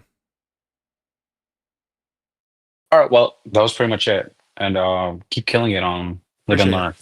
Thank you, man. Hey, much thanks. Yeah, what's up? Later. Yeah, you too. Bye. Bye. Casey, you can come after this next person. Yo, what up, CB? All right. Well, that was pretty much it. Hey. Yo, what up? What up? Did you mute the stream? I'm sorry. Yeah, I just did. Yo, what can I do for you? I was actually calling to talk about Connor a little bit, if that's cool, Yeah. to move off of the H3 Yeah, drama. Hit me. I don't know. I mean, obviously I'm not Connor, but I do sympathize with his views a lot. So I don't know if I can provide anything that's useful here. But there's something that speaks to me, what he says about force and the use of force and the ability to use guns and people not being able to understand force and guns, and he doesn't really trust somebody who does not have those abilities. Yeah. Or What'd you concepts. what'd you think of that? I mean, I relate to that. Oh, really? Just like I I live in the South. I hang out with a lot of MAGA people, and that's a very common thing amongst Southerners, MAGA people, hunters, military people. I don't question and that I it's think common. I don't question that it's common. The question is like, you as you sit here, you're like, I wouldn't trust a leader who didn't have the operational capacity to wield a firearm. Like, that's something that you think is aligns with your view? For me personally, no, but I think there's a weird thing. So, Destiny moderated a debate the other day between a red pillar guy defending patriarchy and this woman Tilly who debated Charlie Kirk from Cambridge, whatever, and they were talking about like the force doctrine, and I think she pointed out a really interesting thing about Rousseauian social contract theory. Mm-hmm. And this guy was defending like this Andrew Wilson type force doctrine type thing, like everything comes down to force. I don't personally agree with this. I'm just saying I think Connor is on something like this, that if there's like force is the ultimate settler of disagreements in society. I don't know what you think about heard this before, and I think there's like an is-ought gap here, which is like, okay, grant that it is the ultimate decider of conflict. Why does it therefore derive from that we ought value that in our society just because it is that way? I mean, I could say that, like, if you could show that, sexual assault is that determiner, would it say, well, therefore we should respect that and we should therefore like center our society around that? I just don't see how, even if you grant that force is the ultimate determiner of conflict, that there's an ought that follows from that. I think from their perspective, it's always that it always will end up coming down to force. But again, that's just end. A descriptive statement. It will come down to force in the end. And for them, that descriptive, I agree with you. The ought shouldn't be that, right? We shouldn't want to solve our conflicts through force, but it will always ground down to that. So they feel like they're rooted in some fundamental truth that, like, you won't accept this fundamental truth. I think you do accept that fundamental truth, but you're like, we shouldn't live by that, right? I would like to hear you and Connor. Wait, can I just respond to it? Go through that, because you say it's a fundamental truth. I don't think it's a fundamental truth. It's a contingent truth. It happens to be the case that of the life forms we have observed and the societies we've observed, that force is the ultimate determiner of conflict. But that's not a fundamental thing. That's just a contingent one. If there were a species of animal in some other planet that resolved it through, like, I don't know, some kind of the ultimate determiner was reason, and reason will prevail no matter what, right? And that's how it just happened to be the case. Okay, now you're going to turn me into a conservative, man. No. What I'm telling you is, it is a contingent truth that animalistic societies resolve through force. It's not a logical, fundamental necessity. What I understand fundamental to be. Okay, just from a biological perspective, I think it does come down to force. The mere fact that it's contingent on biology could be otherwise, right? That's fundamental, as I understand it, is something that is necessary, logically necessary, right? It's a fundamental truth about the universe, X, Y, Z. But if we're contingent, and if our societal programming is contingent on behaviors from our biology, that seems like the definition of contingent. It just happens to be the case that, and maybe that's for reasons, pressures that would be very common, but not logically entailed or necessary. So are you trying to say that, like, if we weren't based on biology, there might be some other thing other than force that we use to settle disagreements, but since we are contingent on biology, we kind of do settle it through force? I think the realities of biology, or the extent of biology and the evolutionary pedigree that we have, that is contingent. It could have been otherwise, and it's not a logical necessity that any world be like that. And you could just as easily say, right, that like genocide is, what we mean by fundamental is very, very common and the most overwhelming way in which a lot of conflicts are resolved, then like genocide and slaughter of peoples and of other groups and of competitors, this is also a fundamental truth. But it doesn't derive from that we ought to order our society around such things. There are many. It's almost like, it feels like a natural fallacy, like a naturalistic fallacy, that because it obtains that we have a force-based animalistic structure, that therefore we ought center ourselves around it. It might be to our disadvantage that we do it. That's not a contradiction. Sure. I do personally agree with you that I think people solving things through cooperation is a much better way to order society.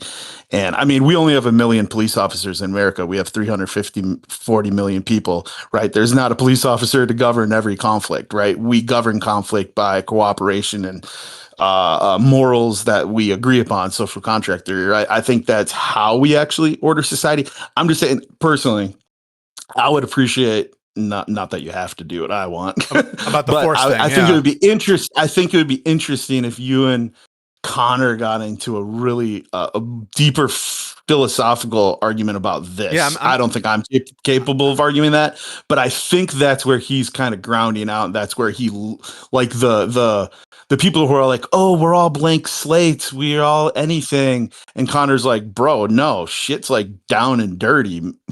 I think that it's I think this is a result of these kind of Andrew Wilson pseudo intellectuals who push around this narrative that this is the way, it's fundamental that force is at the bedrock of all this stuff, and therefore we ought, because it's all about taking the right to vote away from women, right? That's how what I understand it is, like, because women don't right. So, but it kind of betrays a little bit of their grounding, this supposed moral grounding, that they're deriving these oughts when really what should be enough for them is God's word. Right? What determines on their worldview whether something is good or we ought to do something is this is what Tilly pointed out to him in this other debate that Destiny was moderating, that religion in and of itself is like not force, right? It's a contract. It's essentially a social contract. So it's an ancient social contract. Here's the hypothetical you have to produce. If God said to not make force, to not center your society around force, would that be the correct decision? And the answer would be yes. And so this whole thing about, well, force is a fundamental law, those fundamental laws on their worldview are contingent on God's will. So it kind of seems like we're not being truth and honest to their own worldview. by trying to ground it out into something secular, something almost biological about that there seem to not be, they understand that when we peel apart the layers of their quote unquote objective morality, it sort of melts in front of them. And so they try to ground it into something secular, something biological, something like about the natural laws. But on their view, that's all contingent on God. And that's where they get their ought from.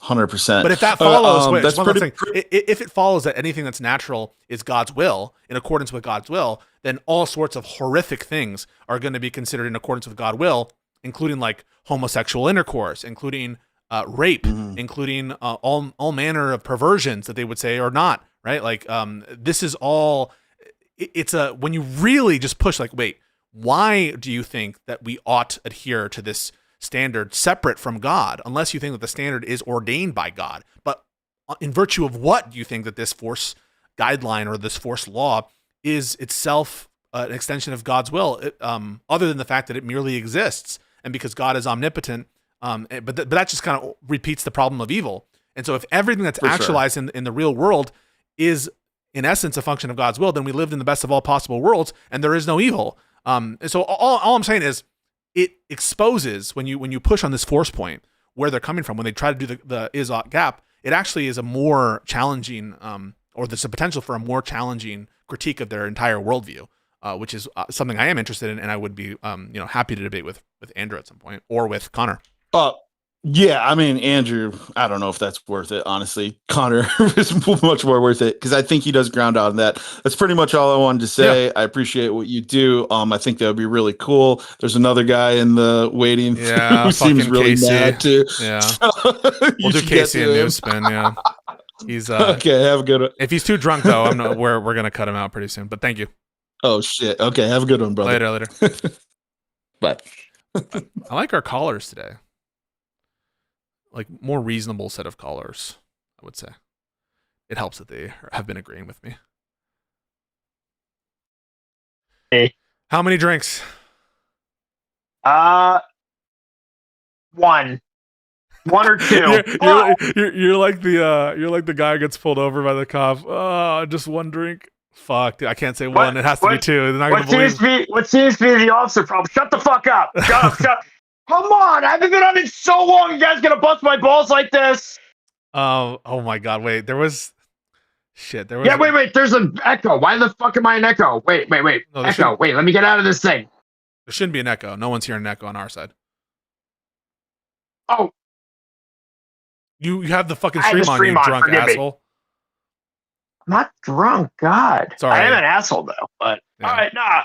You guys are, I love Connor. Yeah. Maybe it's because of my job. Yeah.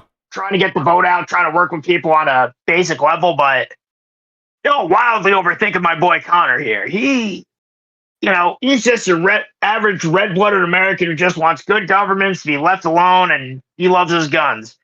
He's not an average. People like Connor. He's not an average conservative.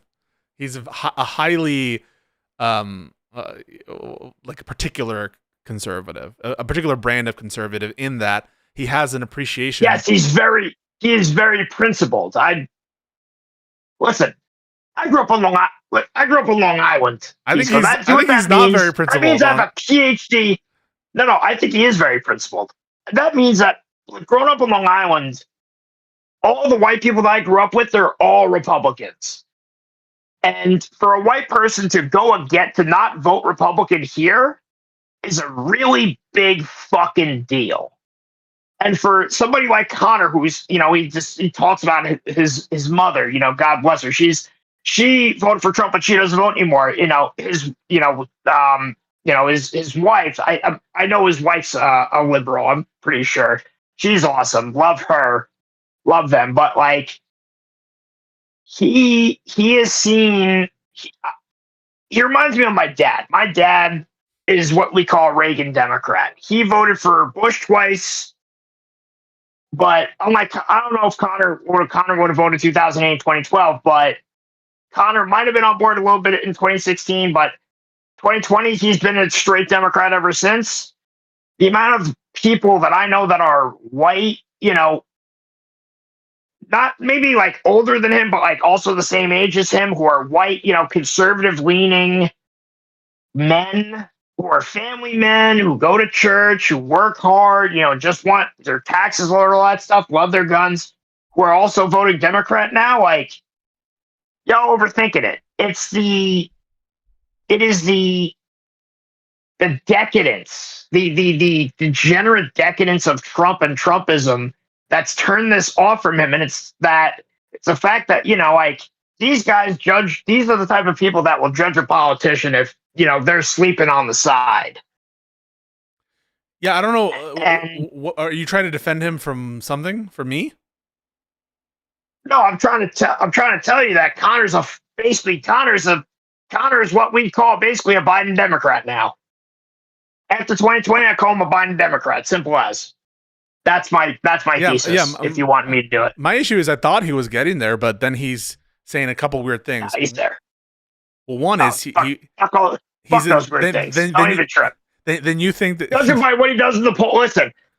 As somebody whose job is to get the vote out, and we can talk about that in a little bit if you want to. I'd love to, actually, because I have some good news. I did okay. I have some news, but what happened? As somebody whose job is to get the vote out, a lot of people say a lot of shit. When they get into the polling booth, they reveal who they are. And I know this man. He's a damn good man. He's gonna vote. He's gonna vote straight blue for us. Don't even trip. Unless we put some. I don't think he wouldn't vote for Mamdani, but if he was in my county, he'd vote straight blue on my ticket. You wouldn't vote for Mamdani. Actually, Hochul would vote. Hochul said she vote for Mamdani, so I would defer to my governor. Now, my congressman wouldn't, my county chair wouldn't, but yeah, probably. I would have ended up voting for him. I have a friend on his transition team, by the way. Close personal family friend. Wait, so you? Yeah, my friend Megna Pillip. So you trust Megna Pillip Dollywall. So it must have been very offensive when I was mad at Hochul, because you're like, well, if Hochul says it, then I'm gonna defer to Hochul. Yeah, I listen, Pisco. I put up with a lot of what you say about the people that I work for and try to work. You're very mercurial. You think I'm mercurial? Yes. You think I'm hot and cold? I think that. Yeah, oh my God, yeah, you're bipolar, baby. Jesus Christ. In what sense? You don't understand about. I mean, that's another I need to be more sober to have this conversation, brother. But let's talk about New York. Yeah. So, how do you feel? Have you ever seen? We have a bunch of primaries in New York State on the Democratic side. You know that, right? For the 2026 election? Yeah. Oh my God, you don't even fucking know, do you? Yeah. No. There's competitive ones in Nadler's old seat. He's retiring. I know there's going to be a primary challenge. I mean for the statewide. Oh, for the statewide. Do you know anything about that? Hochul's not up yet, is she? Was she elected 2022? Yeah, this is Pisco. This is why you have me on, okay? To keep you grounded. You pay attention to national stuff. You do great work nationally, but end of the day, we're in New York, and I want you to help me in New York, and I'm trying to help you help me. Okay, help me help you. Something like that. Yeah, no, Hochul's up, and she is being primaried by my good friend. I'm good friends with both of them, of course. Antonio Delgado. Do you know Delgado? I don't know him. Oh. See, this is why, like I said, this is why you need me, because Delgado is. Oh, I might know awesome. him. Hang on, wait, no, I might know him. One sec. Yeah, just do a quick Google search, and then you'll be reminded of him and his incredible victories in 2018 and 2020, going from 0.5% victory to 7 points in one of the most rural districts in the country. They called him, oh yeah, he's a rapper. They ran against him, but 7 points after. Yeah, exactly. Now, Delgado was put in a bad situation because, what the fuck is the lieutenant governor going to do? Well, and as much as I love him, exactly. You're doing your Google search now. I get it. Yeah. So one thing I love about him is that he called on Mayor Adams to resign, and Hochul didn't, and that already gives me points. Hochul is governor. I understand that. Yeah. Hochul's governor. Governor has a lot. Governor, no matter what happens, you standing, Delgado? with the mayor. I know, but aren't you standing, Delgado? I think he said he's your friend. Pisco. He is my friend. I love him. He comes down to Long Island every chance he gets, and I love and respect him for it. Just like, wait, what do you think about Dan Goldman? Are you, would you defend Dan Goldman being if he's primaried? Maybe. Depends who. Maybe. Why not? Oh God, what are you going to be like? Oh, he's supported by AIPAC. I give you one of those motherfuckers, and no, I didn't. Well, I didn't say that. Good, thank God. Although I don't think Democrats should take money from AIPAC. It's unconscionable that we are working hand in hand with an organization that supports MAGA Republicans. It's disgusting. It's disgusting that we're doing that. They're supporting fucking the Republican candidate for governor.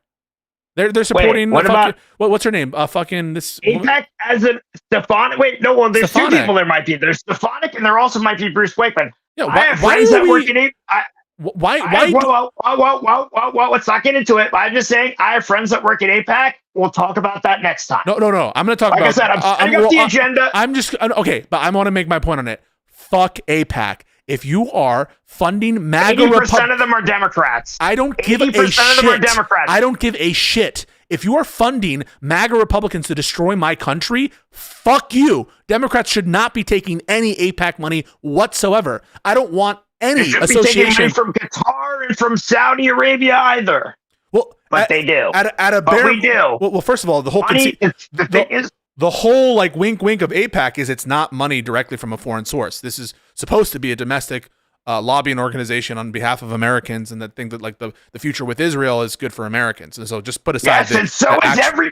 Okay, I'm just saying. Don't give the game away. Don't give the game away. But this is what I'm calling for. There are many other national people like that. I spend a lot more than AIPAC. I want to say this is my position. You know that, right? This is my position. I am calling for an immediate. They get overhyped.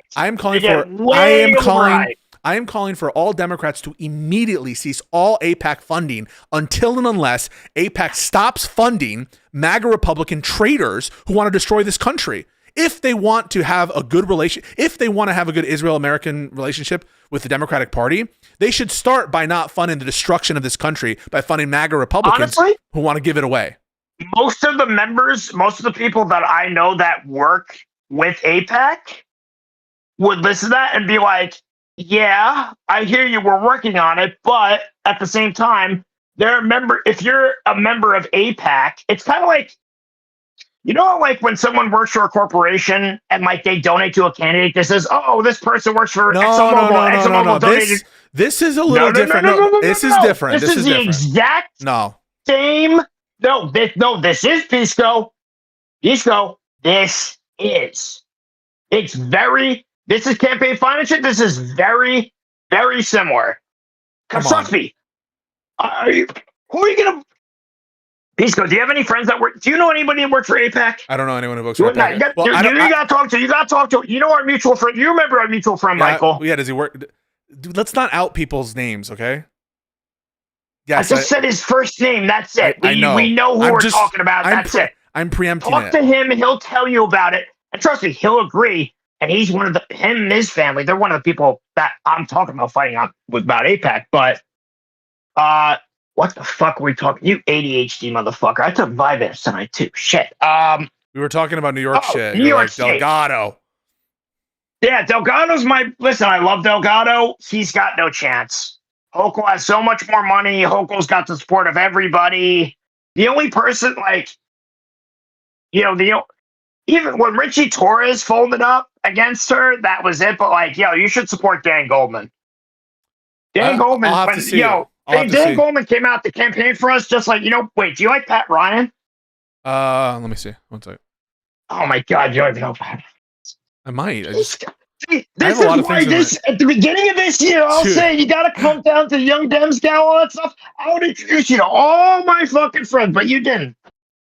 Why? Okay, I'll take you up on it. We can go do it. Okay. Well, you're not going to stream it. Do you want me to stream it? You can take some clips. No. I don't want you to stream it. I didn't say I would stream it. Do you think I said I wanted to stream it? I mean, if you didn't ask to stream it, I'd be offended. I've seen this guy. Yeah. I know who this person is. Yeah, Pat Ryan is. I love him. I I have a personal connection to Pat Ryan. When he was running the special election that he ran for, he was Dutchess County executive. They needed to get the paperwork from Long Island. You know, Jay Jacobs, the state chairman, my good friend Jay Jacobs. He had a health scare this year, but he's doing much better. Thankful. Right around election night, but he's doing much better. Yes, thank you. Very good friend of mine. My boss's boss, basically. They needed someone to drive up those documents up to his people to get it up to Albany so he could run on deadline day. Okay. They trusted me, my best friend, to do that. My best friend, his car was out. They said, all right, we need Casey J. You were your best friend. Your best friend. My best friend, but his car wasn't working, so they trusted me. Hey, the way you told that story was like they trusted me, but you're like, oh, you're the guy who had the working car. Pisco, they did just like they trust me to throw out people during Hochul's speech in 2022. You paid some protesters, or paid some supporters? Paid some people. No, I threw out people. I threw people out during Hochul's speech during the convention in 2022. I never told you this. I don't remember. What is your point about this? Hochul's going to probably win. I agree. She's almost certainly going to win. I love Delgado, though, has a very bright future. I love Delgado, but my point, DiNapoli's getting fucking primaried. Wait, you know what DiNapoli is? Wait, who? Well, Dan Goldman might be primaried. Wait. Can we just like stop doing this whole bit where you're like naming all the federal representatives from New York and like quizzing me on them? Well, not federal. These are state. Wait, you don't know these? Do you know who Tish James is? State. Yes, I know Letitia James. Oh, are you sure? You said Tish James in order to yes. Wait. What'd she do? What's her job? She's the New York AG. Stop with this bullshit. We're not doing this so you can. Okay, wait. All right. So I'm saying Tom DiNapoli. She's not being primed, but my boy Tom DiNapoli is. No. Did you hear what I just said? Did you hear what I just said? Don't do this bit where you're like, what? You don't know who fucking Tom DiNapolis is? You don't know who Pat Ryan is? Tom DiNapoli, he's a state comptroller. He's been state comptroller for like a decade. But he's one of the most popular politicians in the state. He's really good. They got a bunch of dumb fuck progressives trying to prime being like, he's adoring a Wall Street. Listen, he's the comptroller for the state of New York. What does that mean? He's a comptroller. I'm a lot less tolerant of Democratic weakness in places that are more left-leaning in general. So the things it's not about weakness. He's great at his fucking job. I'm not saying he's not. The pension funds for. I'm just saying, like, progressives are primarying people that they shouldn't be primarying, and it's frustrating because DiNapoli's from Nassau. He's one of us. He's literally like he's the native son from like Nassau County. He was head of the Nassau County Young Dems, which I'm a member of, and I know him very, very well. I know his staff, and like the fact that he's being primaried is like God damn it. But listen, the primaries I'm most invested in are we need to get Schumer out of there in 2028, and that's a long time away. Well, focus on the 2026, brother. For fuck's sake, please. I know, but like focus on next year. It seems like in my life, in my life, don't assume that you'll be. Here's what I do. I'll be alive. You're gonna kill me? Yeah, exactly. Who knows? That's what I do. And you know what? I'm doing pretty good at what I do doing that. I don't think about that. I think about this year coming up and this year only. And that's why this year, you know what's funny? You remember last year how New York had in 2024, New York had a really good year for Democrats. Yeah. Despite Democrats having like the nadir nationally in the 21st century. I don't know if I agree. Wasn't the 2024 election decided in New York, and there was a big surge over to the Republicans? We won all the House. No, we won. Actually, no. The New York. 2024 New York Democrats. We held our own. We won House races like Swazi and Gillen won. You know, the two moderate Long Island Democrats that you fucking hate because they had to take we lost. Yeah, but we lost Lawler. We lost. Why is Tim Dillon? Yeah, those guys aren't from Long Island, so I can't do anything to help them. But it's not I will be able to do whatever I can. Sorry, so someone super chatted. Why is Tim Dillon in your Discord? It's not the real Tim Dillon. I think this is some. It's a troll. Yeah, I know, bro. I'm from fucking Long Island. All right. You're not Tim You're talking Dillon. about- I You're know not talking I'm about I'm you. not fucking gay. One, I'm not fucking gay. No offense to gay people, but you know I'm not. I Why love do you women. say it like that? I'm not fucking gay. No one has ever said that. Because he's a gay dude. No, I'm not. He's a gay dude. I know and he's he's gay. also fat. Also, he's also fat as fuck. I'm not fat anymore. I lost 70 pounds. Hey, congrats. Fucking congrats. But why did you say it like that? Like, Thank you. If they ban Ozempic and tryptophan, I'm gonna become a terrorist for real. they might, or at least they're not going to cover it on. But you're not on Medicaid or Medicare, are you? I got it. No, I got the county insurance through my job as an election official. But my aunt's lab helped develop tryptophan. It's really fucking good, bro. Yeah. Every single young woman, like every single like young person that struggles with obesity should be on this in the country. Oh, I thought you were going to We have found the cure for obesity, the holy grail of modern medicine. I thought you were gonna. We found. Okay, you did the bit already. What? Every chick should be on it. Yeah, of course, every fucking chick should be on it. Every what should be on it? Every Chick? fucking woman should be on it. Yeah, of course. Every young woman should be on it. Yeah, of course. You want to try to stop the male loneliness epidemic? This feels sexist. No, hold on. You're blaming the male lonely. You're blaming the male loneliness epidemic on because you think women are too fat. Let me explain. Who am I talking to? Not so erudite. What? Just kidding. Sorry, man. Kidding. All right, so kidding. If every single young woman should be on Ozempic, because if they're suddenly quote unquote no fat chicks, then that doesn't make any sense. Yeah, you're blaming women. Let me fucking finish. What's stopping all these incel young dudes from going out and trying to talk to all these? It's not because women are fat. I know that, but we're trying to fucking prove it because it is a men's problem. Yeah, it's the problem. These dudes are fucking losers, obviously, but we need to make it more obvious to the fucking men and to the rest of the fucking media and to everyone else in society. You are a despicable human being. How dare you say that? Why? Like the male loneliness epidemic. And by the way, not heard a bit. I was just joking because she talks about the male loneliness epidemic a lot. But I'm not digging at her for saying the obesity thing. This is exclusively. This is an exclusively. No, it's not women's fault. Casey thing. It is a male problem. What are you talking about? It's a what thing? No, I made a little side comment. You don't need to know every little thing of the conversation. Just chill for a second and just. I want to address what you just said. The male loneliness epidemic isn't because women are fat. I want to hear you agree with that. Oh yeah, 100%. Jesus Christ, yeah. Wait, you agree? Easy. So then why do you say that giving this to all the chicks, giving the GLP-1s is going to solve the male loneliness epidemic? Healthier young people means lower healthcare costs. It means what the fuck are you talking? People on this drug. What do you think what do you think I asked you? Did I ask you the benefits of the drug, or did I ask you how it would solve the male loneliness epidemic by making women less fat? I mean, it probably would help that a little bit, but it would also show that most of the male loneliness epidemic is just a bunch of young men being fucking losers. How would it show that? Being shut-ins. How would women being less fat show that? Because what's their excuse now? The excuse has never been because women are too fat. That's always been part of the excuse, dog. Come on now. When Have you has studied that the been? incels? I've studied the incels. When has that been the excuse? Wait, I don't take the incel ravings to be like a reflection of reality. That's why I know that, but we're talking about. That's why we're talking about the perceptions of their reality and the perceptions of this quote unquote problem, the male loneliness epidemic.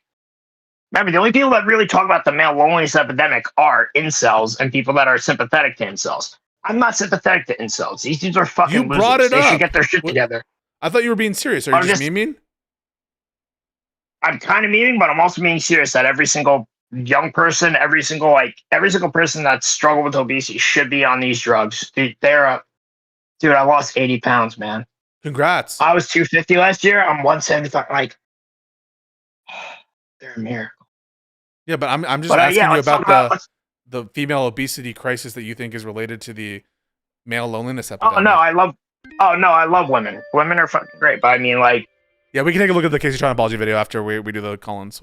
Thank you for the super chat. Why? If anyone wants to call me sexist or anything like that, I will. Just saying, like, everybody should be on this. You're like, oh, you'll call me sexist? Yeah, I will. You're like, all these chicks need to be on it. And then you make this kind of like half-hearted, oh, it's the incels. Like, that's just very clearly a way to cover up the sexist stuff. Yeah. So I got your ass. I knew what you were doing. You were trying to cover your ass. And you're basically saying, I mean, I'm only partially covering my ass, but am I wrong? If young women or young people, no, but the way you said it, on this, no, but the way you said it was like, wow, the way you said it. Wait a second, let me finish. I'm not denying anything to anybody. The way you said it was like, yeah, exactly. Chicks. I'm gonna lawyer you now. Wait, let me finish. You can't let me finish. You're yeah. So you said all these chicks should be on it.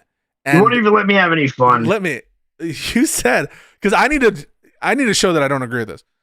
You said all these chicks should be on Ozempic, and you're like implying that it's because you want to be able to see a bunch of attractive women. But then you're like, oh, this will solve the male loneliness epidemic. Whoa! I see attractive women all day, every day, baby. I didn't dispute that. Well, you said I want to see attractive women. Yeah, maybe more is what you did say that. I did say that, yeah. Oh, I want to see more. Whoa, hold on, Pisco. Are you really going to do this? More attractive people? I'm not saying I'm against it, but the way you said it. Mr. Lawyer, I will take this to the fucking ends, just like you always do with every single fucking point. Don't fucking challenge me. You know what you're doing. The way you said it suggested that you think that women primarily have derived value from their. Come on. You get what I mean. Shut the fuck up. All right. You want to hear? Yeah, let's talk about the elections. Mamdani won. Yeah. I have a friend on his You already said this. You're drunk.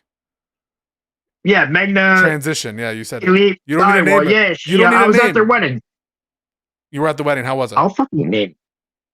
Oh, it was beautiful, bro. I was kidding. I'm best friends with the younger brother of the groom, Sandeep. He's a lawyer He teaches at St. John's. He taught at NYU before. They're very close family friends. I grew up with them. I remember during the wedding, we were dancing at an after party. I busted down, I ripped through my fucking pants. It was the funniest shit of all time, bro. I swear. What were you dancing to? Great.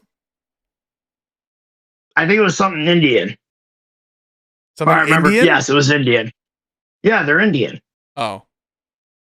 Yeah, the family. Your best friend is an Indian? Yeah, do I have to name his name? Yes. Huh? Yes, one of my best friends. I'll only say his first name. Navri is Indian. He worked with Patrick Ewing at Georgetown, coaching basketball. He was on the coaching staff. He played lacrosse with me since I was 5 years old.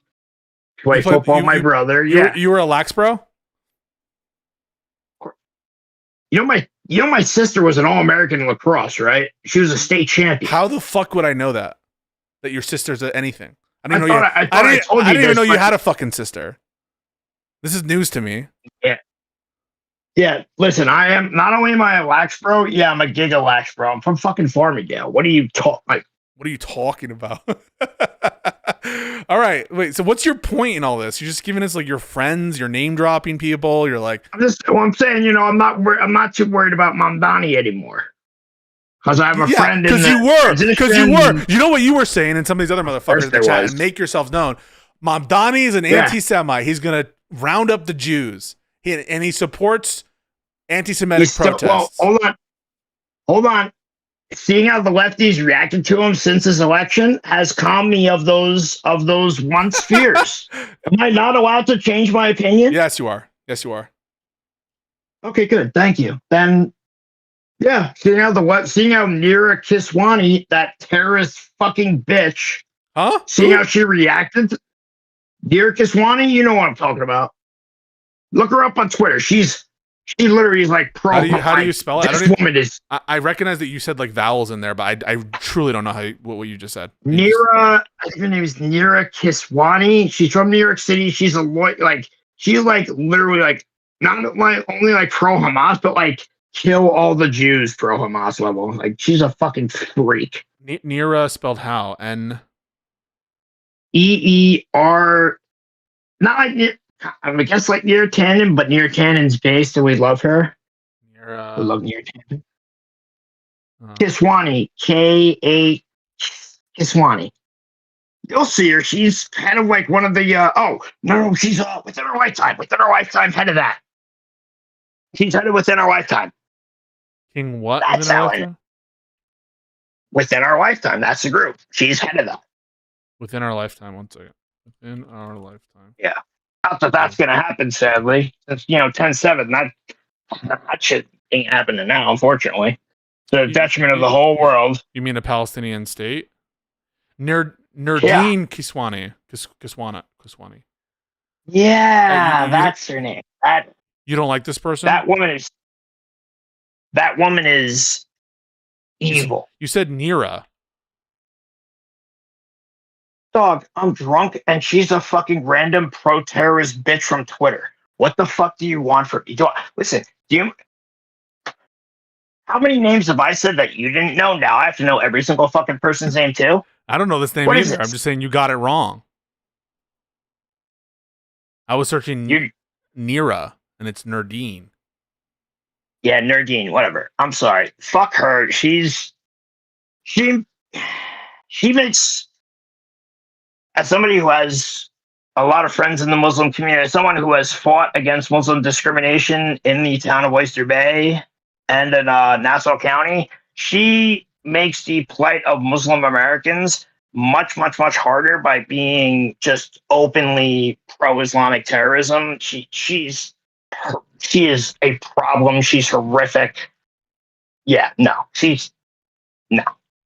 But would you rather vote for her or for Elise Stefanik? Oh my god. I found the ultimate question. Fuck, man. So would I rather vote for like a brown Nazi or Elise Stefanik? No, stop. Pisco, she's literally like, she I don't know would anything round about her. up I the don't know. Jews. You think she would? Oh, she would have the NYPD like breaking into synagogues. Yes, she would. 1000%. Oh my god. Bro, she was literally like cheering on 10-7. Like, what the? People said that about Mamdani, but then I looked it up and he wasn't. I'm not saying she didn't, but He wasn't cheering it on, but he was like, I think Mamdani, I think after Mamdani won, after a few days, he began to realize the reality of the weight that is going to be on his shoulders hit him, and I think that he has risen to the moment in a lot of ways, and you see that with Hochul's statements talk about, and you see that also with the Democrats that didn't endorse him. All the Democrats that didn't endorse him, they've all said, we wish him well and all that stuff, and they've responded positively to a lot of the things that he's said, like my boy Tom Suozzi and all that stuff. and also he endorsed Hakeem Jeffries. Seems like all this like fear mongering was unjustified. I'm just wondering when the apologies happen. When do you guys apologize to me personally? What the fuck do I have to apologize for? Your I fear apologize that we didn't. Well, hold on. I didn't. I'll never apologize for that. I do apologize that we didn't beat Bruce Blakeman though, but that wasn't really my fault. I did all I can. What's Bruce your point? Blakeman though? Let's hope. No, I don't know who Bruce Bakeman is. I don't know who that is. Sorry. Bruce Blakeman is? Yeah, of course you don't. Yeah, political analyst, by the way. Doesn't even know the guy who's going to be running in the New York primary for the Republicans for governor. I don't make it like a point of mine that I'm like a wonk on state politics in New York. That's never been any kind of name both senators from Minnesota. From Minnesota, Amy Klobuchar is one senator from Minnesota. Okay. And why are we doing this? I'm gonna quiz you after this. All right. You can, if it's on New York, baby, I'll get it. Holy shit, am I Stina Smith. Who? I think it's Stina Smith. She might be from Wisconsin. Oh, so you don't even know. Yeah, but my job is, you know what I mean? Listen, yeah, Pisco, I don't pretend to be the New York. my Pisco, you focus gotta- my Pisco. focus is shut up. Let me finish. My I can focus. play you Shut like a the fuck piano, up, brother, and Casey. I love you so much for that. Casey, shut up. My focus, I'm drinking unapologetically, more, by the way. yeah, I can tell, is on national politics and the intersection with law and corruption. I don't pretend to be a wonk on state politics. New York State is the bulwark against the MAGAs. We are the shield that protects all. You know this. You know it.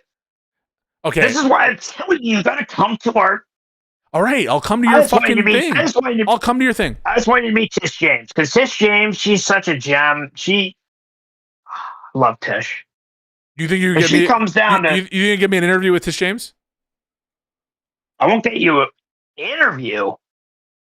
It would I be can get you- a I can get you into- friendly interview. A friendly interview where we can talk about the weaponization of the Department of Justice against her. How about this? I can get you an invitation into the fundraiser. And when I get up there, I'll talk to her people, be like, hey, one of my friends, he's a pro-democratic alt media person, loves them, he loves Tish. He wants to ask her a couple friendly questions. He'll get a lot of views. Trust me. I'll put my name on. Yeah, I'll put my fucking name on the line for you. Let's do it. I'll drink to If that. you actually I'll come. show up. I tried to get you to show up this time, but to the I'll Young come. Dem events, and you didn't. But we'll see. I'll come. All right. Well, chat, you heard that. He shows up, then all the pressure's on me now. And I guess, trust me, I can deliver. It better not be like a bunch of weirdos in a basement. What do you mean a bunch of... Dude, you're a fucking streamer. You are the weirdo in the basement. What the fuck do you mean? I'm in a high rise. I'm not in a basement. I'm in a high rise. Shut the fuck up, you fucking nerd. You're a fucking... Sorry, listen. You are not... See, the thing is, Pisco, you're not entirely... Listen, a lot of the people that I work with in politics that work in the state level, that work for the politicians, all that stuff, they are good, these people are devoted. They believe in what they're doing, and they're great fucking people. Once you meet them, you'll understand it. Are they nerds? Yeah. You're a fucking lawyer, though. You're also you're a lawyer and you stream. You literally came from guest. Weren't you a fucking RuneScape dude before this? Isn't one of your top dude? Some shit that? When I was a kid, I did play RuneScape. Oh yeah. Exactly. But that's not what I'm. Yeah. I started actually. I was Pisco 95. Yeah, heavy pisser, right? Hey, heavy shut pisser, right? Hey, shut up for a second. I'm explaining You're gonna something. call other people fucking nerds? I played. All right, go explain. I'm sorry. I love you. I said it better not be like a basement situation with a bunch of weirdos. I didn't say nerd. Basement situation. Where do you think these fundraisers take place? I'm talking about a fundraiser. I'm talking about a place at a nice bar at a fucking. That's great. I can't wait to do that. Have you ever been to a political fundraiser? I've been to a political fundraiser. Really? For who? I'm not disclosing the fundraisers I have or have not attended. Rest assured, I have. Why not? I've organized for. You've been to Republican ones, haven't you? No, I haven't been to. No. You've definitely done some stuff for Mike Lawler, haven't you? Fuck no. Have you seen my Twitter? I fucking hate. Yeah? You're just trying to get a rise out of me now. So this is a troll. I was telling you about where I came up. My first streams were Pisco 95 streaming FIFA. Those were my streams. Right. Yeah. Oh, 95. Wait, 95. I'm 95 too. Class 2013? 18, you said? 13. 13, yeah, thereabouts. Brother. FIFA, all right. You really having solidarity on age? We're at the point. I mean, listen, brother. Everyone used to think I was 40. Everyone in your Discord thought I looked like 40 when I was very fat last year and the past 2 years. Now that I'm young again, I look like I'm 30 again. I'm flexing that shit, dog. I feel fucking great now. Like I was saying, everyone should be on these fucking weight loss shots. It's the miracle of modern medicine. You wanted to move on from this. For cancer. You wanted to move on from this. How does your wife like it? Yeah, I think because see, this is why you got to pay more attention to your fucking Discord. Because my wife, oh, Pisco, that Oh, I'm fell sorry. through last year. Oh, shit. It's okay. Oh, I'm sorry about that. It's all right. I didn't know. I'm sorry. Gundam will explain in the group chat. Don't even trip. It's okay. You didn't know. I forgive you. I'm sorry. I'm doing good though. It wasn't my fault. It was bad. I held on too long. I tried my best, but I'm okay now. 2024 was hell, but 2025 KCJ's was fucking great. Especially since, to what I actually wanted to talk about, the Nassau Democrats, we lost.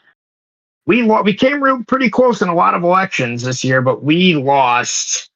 Bruce Blakeman won. Fuck. Hate him. John Ferretti won the town of Hempstead. Now it was pretty close, but what are you going to do? You know, it's an off-year election. Our fucking voters don't vote in off-year elections. But we did gain one more seat in the Nassau County Legislature, thus ensuring that the Republicans would not have a supermajority in the county ledge, aka stopping them from being able to giga gerrymander the entire county. And you want to know why we kept it +1? Why? I don't know where you're going. Land the plane. Because land the plane. I'll land the fucking plane just like I dragged my fucking.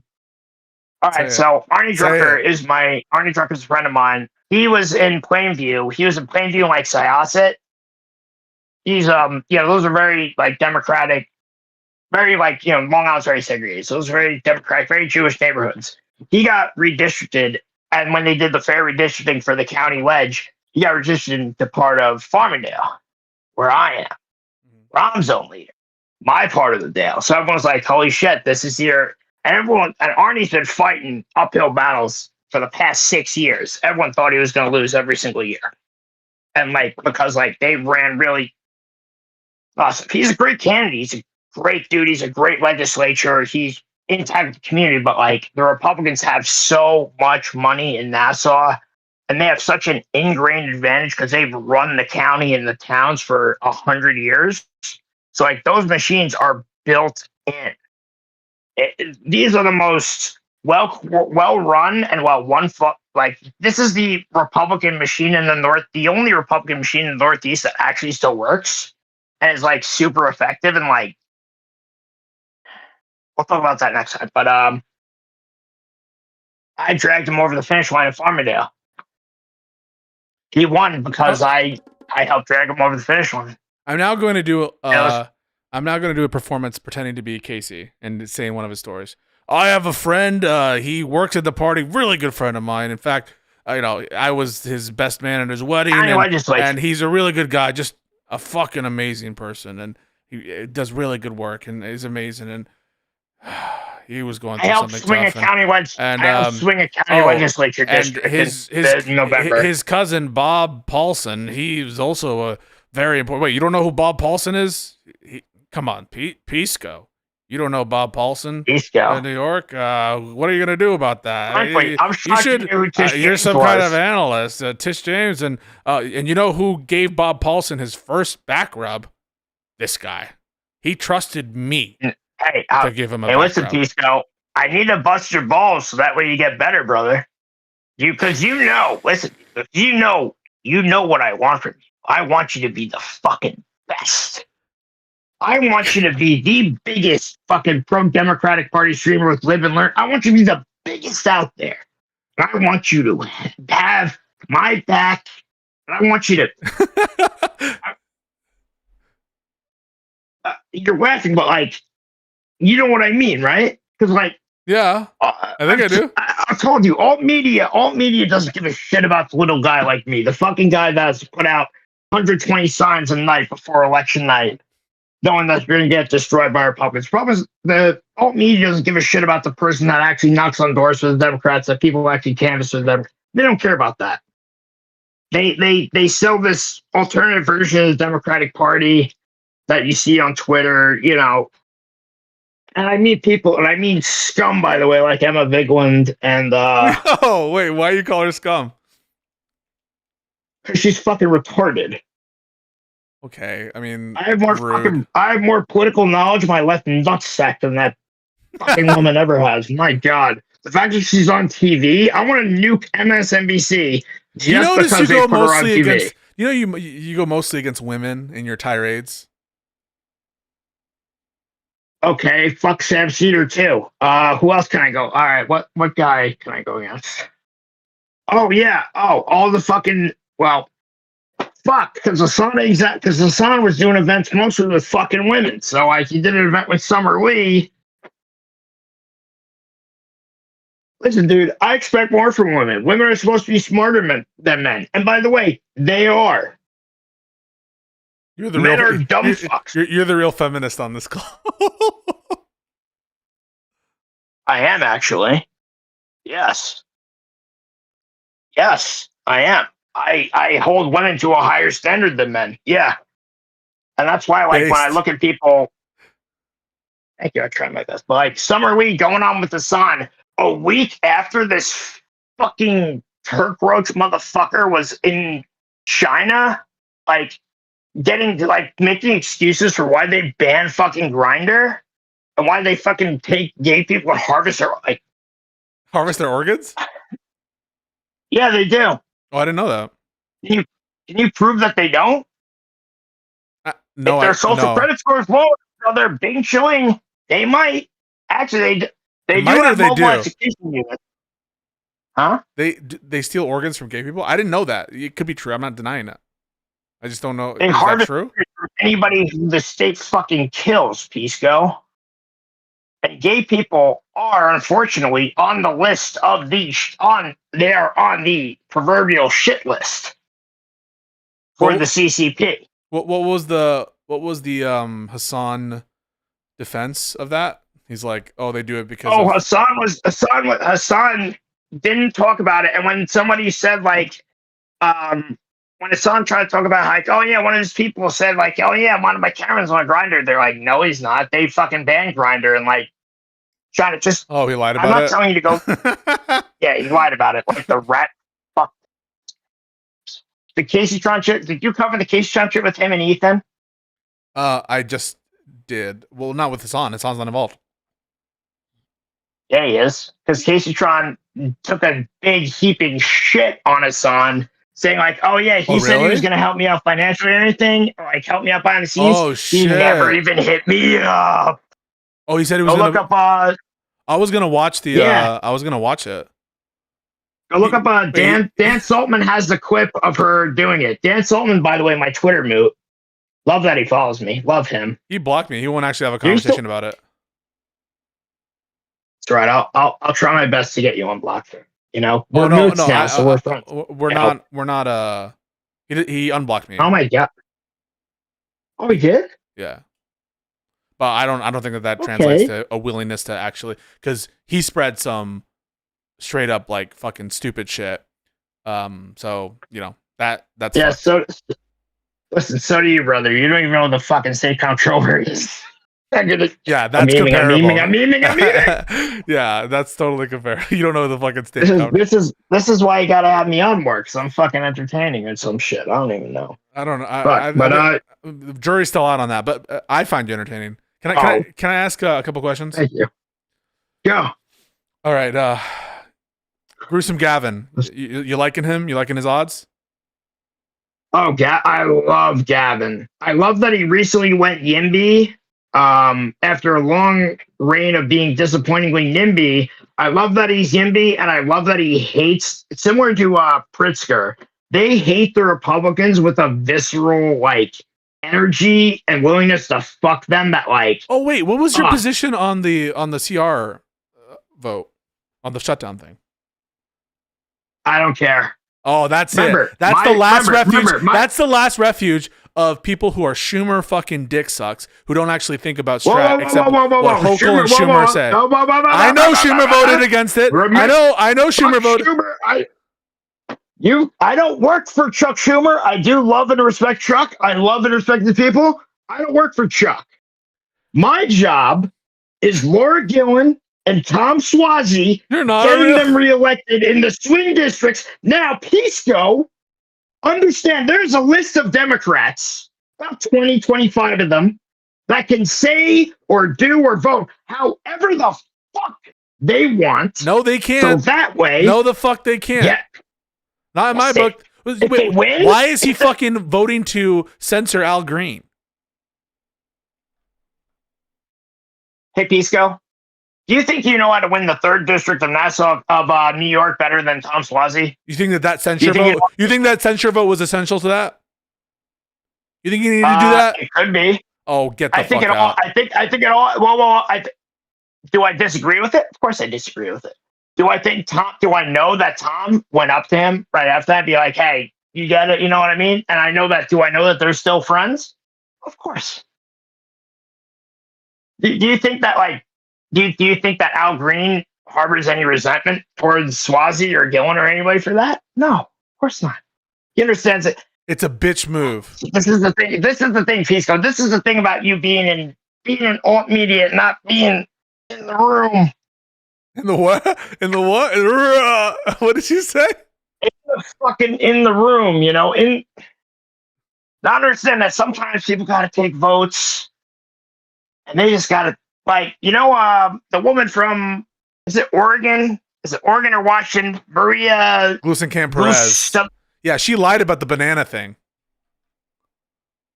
I'm finding out. Yeah, listen. Why do we need to lie and do like? Yeah, you would let her do what exactly? Say something. Try to do something not sexist for 5 minutes. Go. What would you let her do? Anything. Okay. Anything.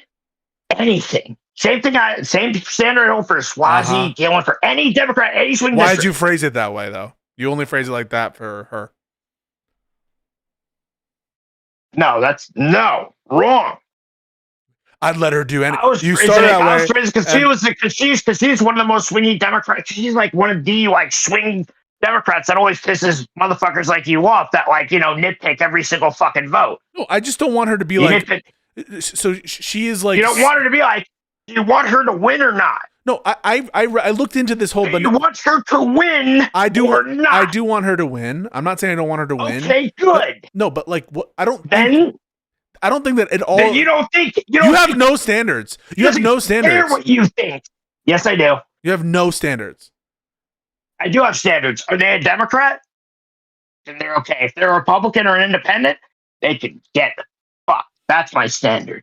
Team D, baby. Vote through no matter who. So you're not going to criticize. You're not going to criticize anyone except for lefties, even if you think they did something wrong. That's the difference. Is because you're really not going to be honest. If you think that there's some wrong thing that's being done by Hochul, you're not going to vocalize it because you're a party functionary. So you can't tell the truth publicly. That's a great question. Let's see. We can talk about it. Because no, you're not going to criticize Hochul. Criticize her. I'll criticize Hochul. Hochul in the beginning of her term. My God, we didn't know what the fuck we were getting with her. It's too generic. No, it was on the incoherent. On the Supreme Court. On the Supreme Court. I'm sorry. And listen, I know Court of Appeals. Yeah, you know what I mean. Court of Appeals on that, on the gerrymander, on a lot of things. And look, a lot of that was part of that also was her trying to negotiate with the ledge. And I know this because I know the people that were like I said, in the room for those conversations, trying to get some more fixed, quote unquote, fixes on bail reform so we could sell to our voters. And that didn't work because the city Dems blocked us. And then when we lost in 2022, Mike Gianaris, that fucking asshole, laughed at us, was celebrating my boys, my people, not just boys, my beloved friends losing in the state Senate and in the state House. I'm sorry about Yeah, that. fuck Mike Gianaris, by the way. Yeah, he's like the number. Yeah, you say, oh, you don't want to criticize Democrats? Yeah, I'll criticize the number 2 Dem in the fucking state Senate. Fuck him. I hate him. Yeah. He fucking made when my good friend John Brooks lost. John Brooks wrote the fucking budget. When he lost, he was like, oh, good. When him and Anna Kaplan lost, our friend Mike, he worked for Anna Kaplan. She's a gem. These are progressive Democrats who won in. Now those Now those areas, they don't have good representation anymore. They have no representation now because they're fucking run by Republicans and they don't have shit. All right, what are we talking about here? They said, oh, you're just talking telling about this random guy. shit. Yeah, this is ADHD, baby. This is what you All right, I'll give you the last word because I do need to move on to one last thing. Baba Booey, Howard Stern's penis. Wait, do you like Howard Stern? Yeah, I like Beetlejuice and Artie Lang and Eric the Midget. Is Artie Lang still alive? Yeah, I think so. Well, Pisco, what the fuck would you just say? Eric the actor, sorry. No, quit it. I'm kidding. Eric listen. actor. Pisco, we gotta talk. Can we talk next week or something? I've been trying to fucking talk to you for a long time. We're talking especially right after now. the election. But Yeah, we can talk next week. yeah, we talk next week. How about this? We can talk next week when I'm actually fucking sober and I can write out my thoughts and have an idea of a thing. So that way I'm not just like ADHD, like that. Yeah, You know what I mean? Write it down, then maybe you won't, accidentally. Yeah, won't a stream of consciousness from one random subject to the Women next, should and be- to the next, and to the next one. They should all be taking Ozempic, all the chicks, so it'll solve the male loneliness epidemic. You won't say that anymore. I mean, listen, would I think that all young women being on it would it help? Well, do you think that would hurt the male loneliness epidemic if said thing exists? If we're accepting that such a thing exists, would that be against it or bad? I don't know how it would affect it. I don't have a good insight. You don't know how it would. Pisa. That's why we got to go out to the bars too, baby. You got to come out. You got to hang out with some of my friends. I've been hanging out with my friend Meep. Your friend her and her boyfriend. Yeah, her and her boyfriend. I'm not gonna say her name, but she's a model. Her boyfriend is from New Jersey. He's like a landlord kind of thing. But he's a landlord. I'm in a couple wild group chats with these people. Have you shared them your Twitter, secrets? man? I shared them my what? Your historical secrets. Of course, they know everything, brother. Hey, man. Oh man, you don't even know. You were the one who was talking about. Oh, is your wife all this stuff? Acting like I got married. Oh, I'm sorry. I apologize It's for that. okay. Stop. I know, bro. but you brought it back up, and it makes me feel bad. Don't feel bad. You literally are having me on your platform. You can do whatever the fuck you want to. See, you have such a good heart, Pisco. That's why I'm trying to bring you to these real fucking events. That way you can be in front of real fucking people, look them in the eye, and show what you're fucking made of. Because I know you can. Oh, someone said you said young. Someone said you said young women. Yeah. Young women, middle-aged women, old women. I love women, period, baby. But yeah, true. Any final words that you want to? Yeah, actually, yeah. Our mutual friend Mike wants to be on it too next time. Is that okay? On the call? Yeah, sure. Yeah. All right, good.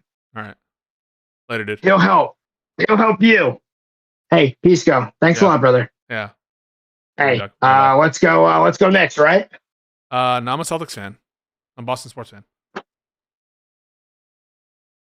Get the fuck out of here. I fucking hate you. Sorry. All right, new spin, and then we'll.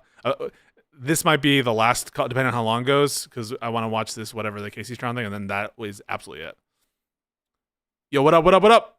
Thank you for your patience, new spin. Hey, we've talked before. No problem. How's it going? It's going well. How are you doing? I'm all right. That's good to hear, man. I don't even know really where to start after all that because it was so whenever everywhere. Yeah. So you don't have to marry yourself to the topics that Casey brought up. You can do your own thing. Yeah. Your own man. Well, I did like the reason I hopped in the chat like whenever it was like 3 hours ago or whatever. Willful was because like just to be clear, I think you made a valid point. I was conflating like the whole defamation and the willful, like actual malice versus malicious intent versus willful intent, and I could see that they're like not all the same thing, but there is like a relationship with malice and willful and defamation with a public figure. What do you take that relationship to be? Well, just that, like, they're basically like, in terms of specifically public figure defamation, actual malice is basically the same thing as willful intent. Like, you're purposely knowing that you're lying, so you're willfully lying. But I can see that it's different. There is a different standard, and it's not. It's like Yeah, malicious would be like a smaller circle, right. So the than willful in the. willfulness relates to your knowledge of legality, whereas the actual malice standard comports to your knowledge with respect to the truth statement of what's going on in the context of defamation. So willfulness is knowledge of that you're not authorized to do whatever it is you're doing, and actual malice relates to a fault standard with respect to your apprehension of whether the thing is true or not. You knew something was false, and you did it anyway, or you were reckless. In application, they're the same thing, though, right? Basically. No, I don't think so. In terms of how it actually would be applied in the law, not. No, if I mean, the one key difference is willfulness requires you to know that something was against the law, whereas actual malice, there's a room for gross recklessness.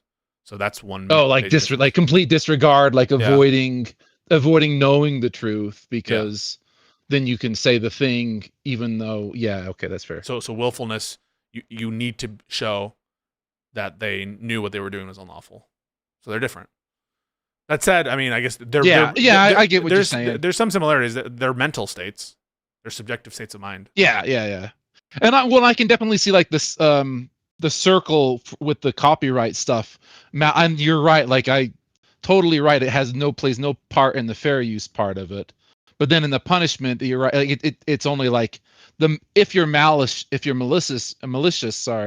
that also proves willfulness, because I think that's a smaller circle where willfulness is a bigger circle. I think that they don't entail each other. Yeah. So like you could be malicious in the sense of acting with a black heart or with a depraved heart, in the sense of whatever the sense is meant, sadistically or whatever, right. and think that what you're doing is authorized. Right? You could be, now maybe. Yeah, right. But then when it comes to damages, though, like after it's decided, then it matters. I think that right? for purposes of, there are two ways you can get damages in copyright.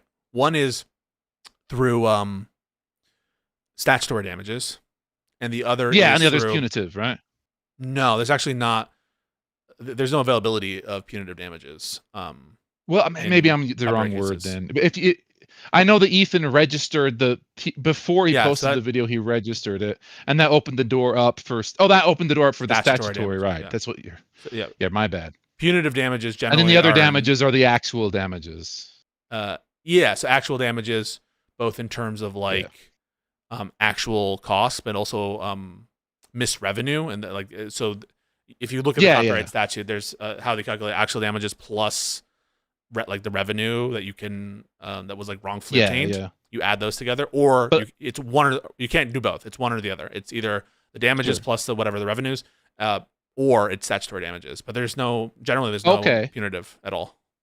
I didn't know you could only do one or the other. Yeah, you're right though. No punitive. I was conflating statutory and punitive there, but here's the thing though, but isn't malicious is fully encompassed by willful though too, right? No, it's so there's not a way that could you be malicious but not be willful? Yeah, I think that you can, right? So if you take the view that I'm not sure if what I'm doing is infringing, but whatever I want to do is I want to siphon revenue. I think most people, as they are understanding malicious in that context, would say this person doesn't know that what they're doing is against the law, but they are intending to siphon revenue. So that's a malicious. Okay, so then that would be malicious but unwillful, because they don't know if they're doing it or not. Yeah, they're just I don't really care if it's infringing. Maybe it is, maybe it's not. But my goal here, my desire is specifically to make sure that you don't get any money and to make you go broke. Okay, to the extent that malice even applies in any context on copyright, I'm just kind of using the general view of malice. It doesn't apply in copyright, but I would say that it applies in the sense that it proves willfulness. But I just showed you why it doesn't. That's all. They're different things. All right, man. I'm trying, and I agree with you in terms of determining guilt or innocence. But when you're coming to damages, then I don't know if that argument applies with the example you gave. Like once it's already determined that you don't have fair use Yeah, protection. once it's already then the determined. maliciousness- But then a maliciousness and willful. You're just saying like maybe a judge would consider the kinds of things that would show malice and the kinds of things that would show willfulness both as negatives. Well, they if- wouldn't if they have were- to show malice because there is no malice, like you said, right? as But they would have to show willfulness, and they could do that by showing malice because they overlap each other. no different. That's what I'm trying to say. Okay. So first of all, none of this matters when it comes to like actual damages, like because that is just a pure calculation.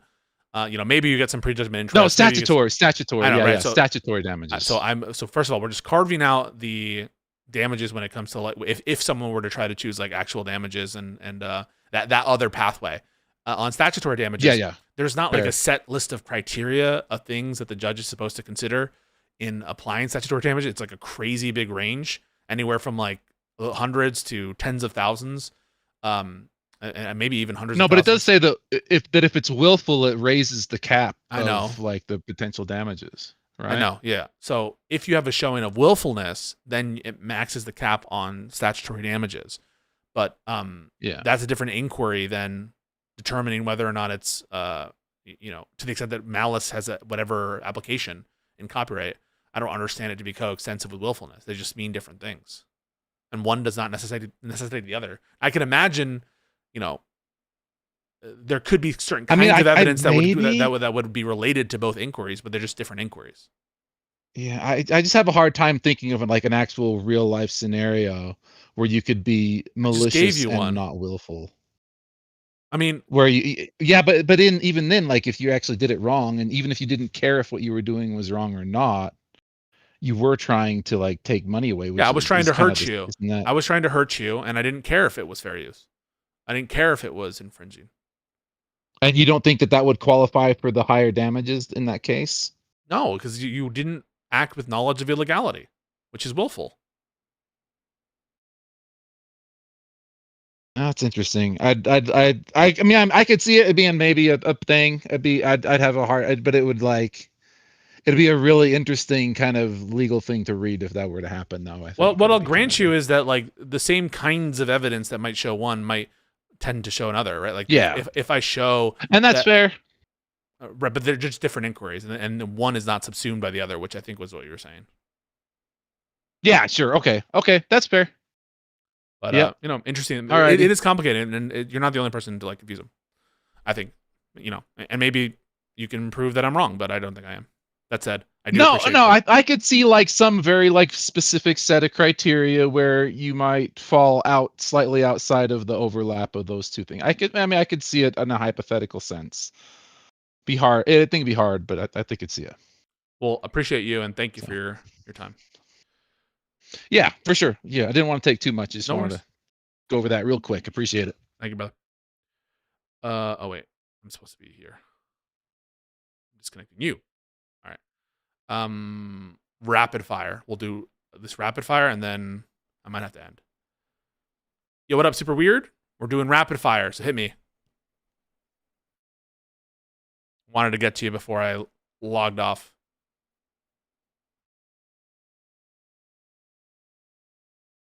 Okay, you're muted. We'll do magic then. What up, magic? You're on the air. Yo. Were you guys just chilling, muted? Oh, can you hear me? Yeah, I know. Ken, what's up? Okay, one second. Let me mute the stream. How's it going? It's going well, man. How are you? Oh, not too bad. Did you see the election tonight at all? I saw some of it. It's an overperformance, it appears, but it was declared for the By Republican who? candidacy. By the Democrats. Okay. So what are your thoughts on the general state of the Democratic Party?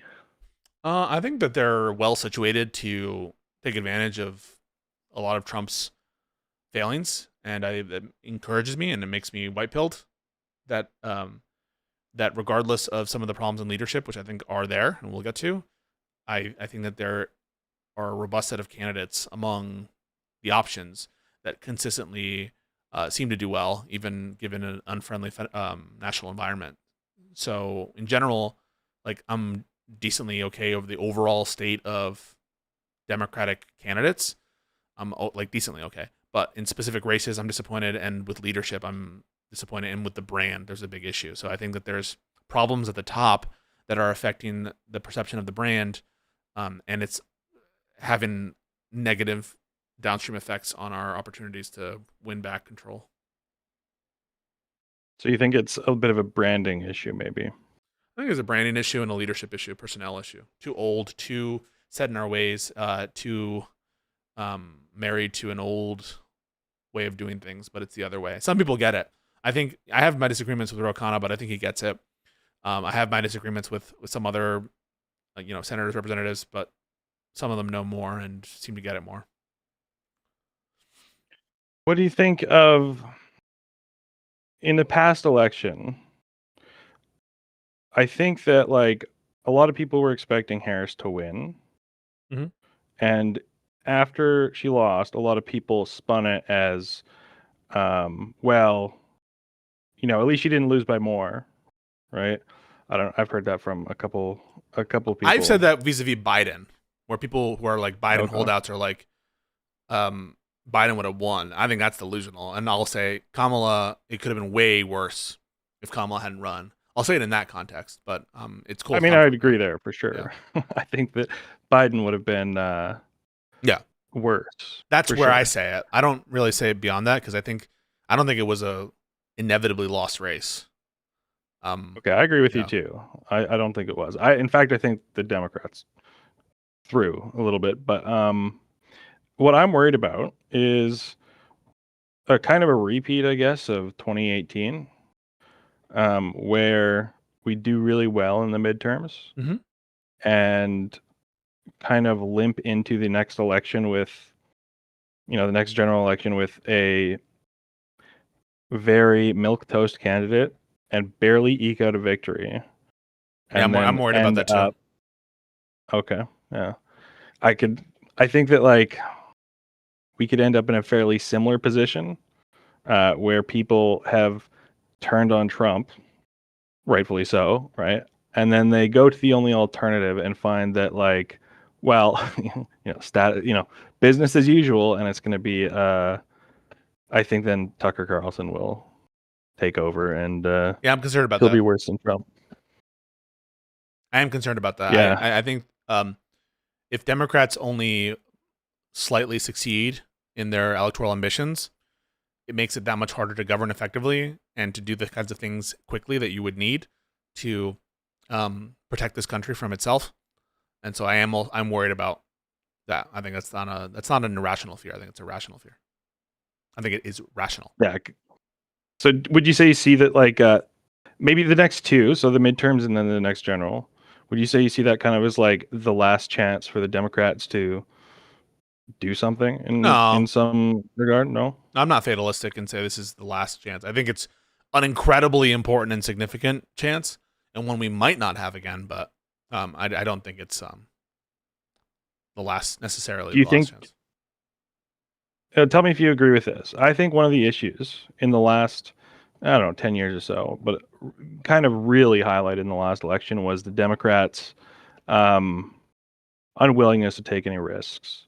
Because, like all of the last elections, this is, he's a fascist, he's a whatever, he's a this, he's a that. This is going to be the end of things as we know it. We have to just do whatever it takes and just all fall in line and everyone, jump on the train, no criticism, go out and vote and just vote harder. I think that kind of unwillingness to take risks and that fear of losing is really holding the Democrats back right now. I definitely agree. I think that, don't know what the disagreement is. I think we agree. Yeah, I think that they're incredibly risk averse to the point sometimes of inactivity or like freezing response, where they just like don't do things, and it's not just some of our leaders; it's also some of our pundits who I feel like are paralyzed by fear and by risk aversion. To the point that we're like signing on to like Fetterman, like some of these other types who voted for the Lincoln Riley bill. I think I'm going to be frank. I love Hutch. He's my boy. I think Hutch and IRI are incredibly risk averse beyond what's rational. Yeah. I don't agree Oh, with 100%. it. But yeah, no, these are all things that I Like, think are true. I think of that's Democrats.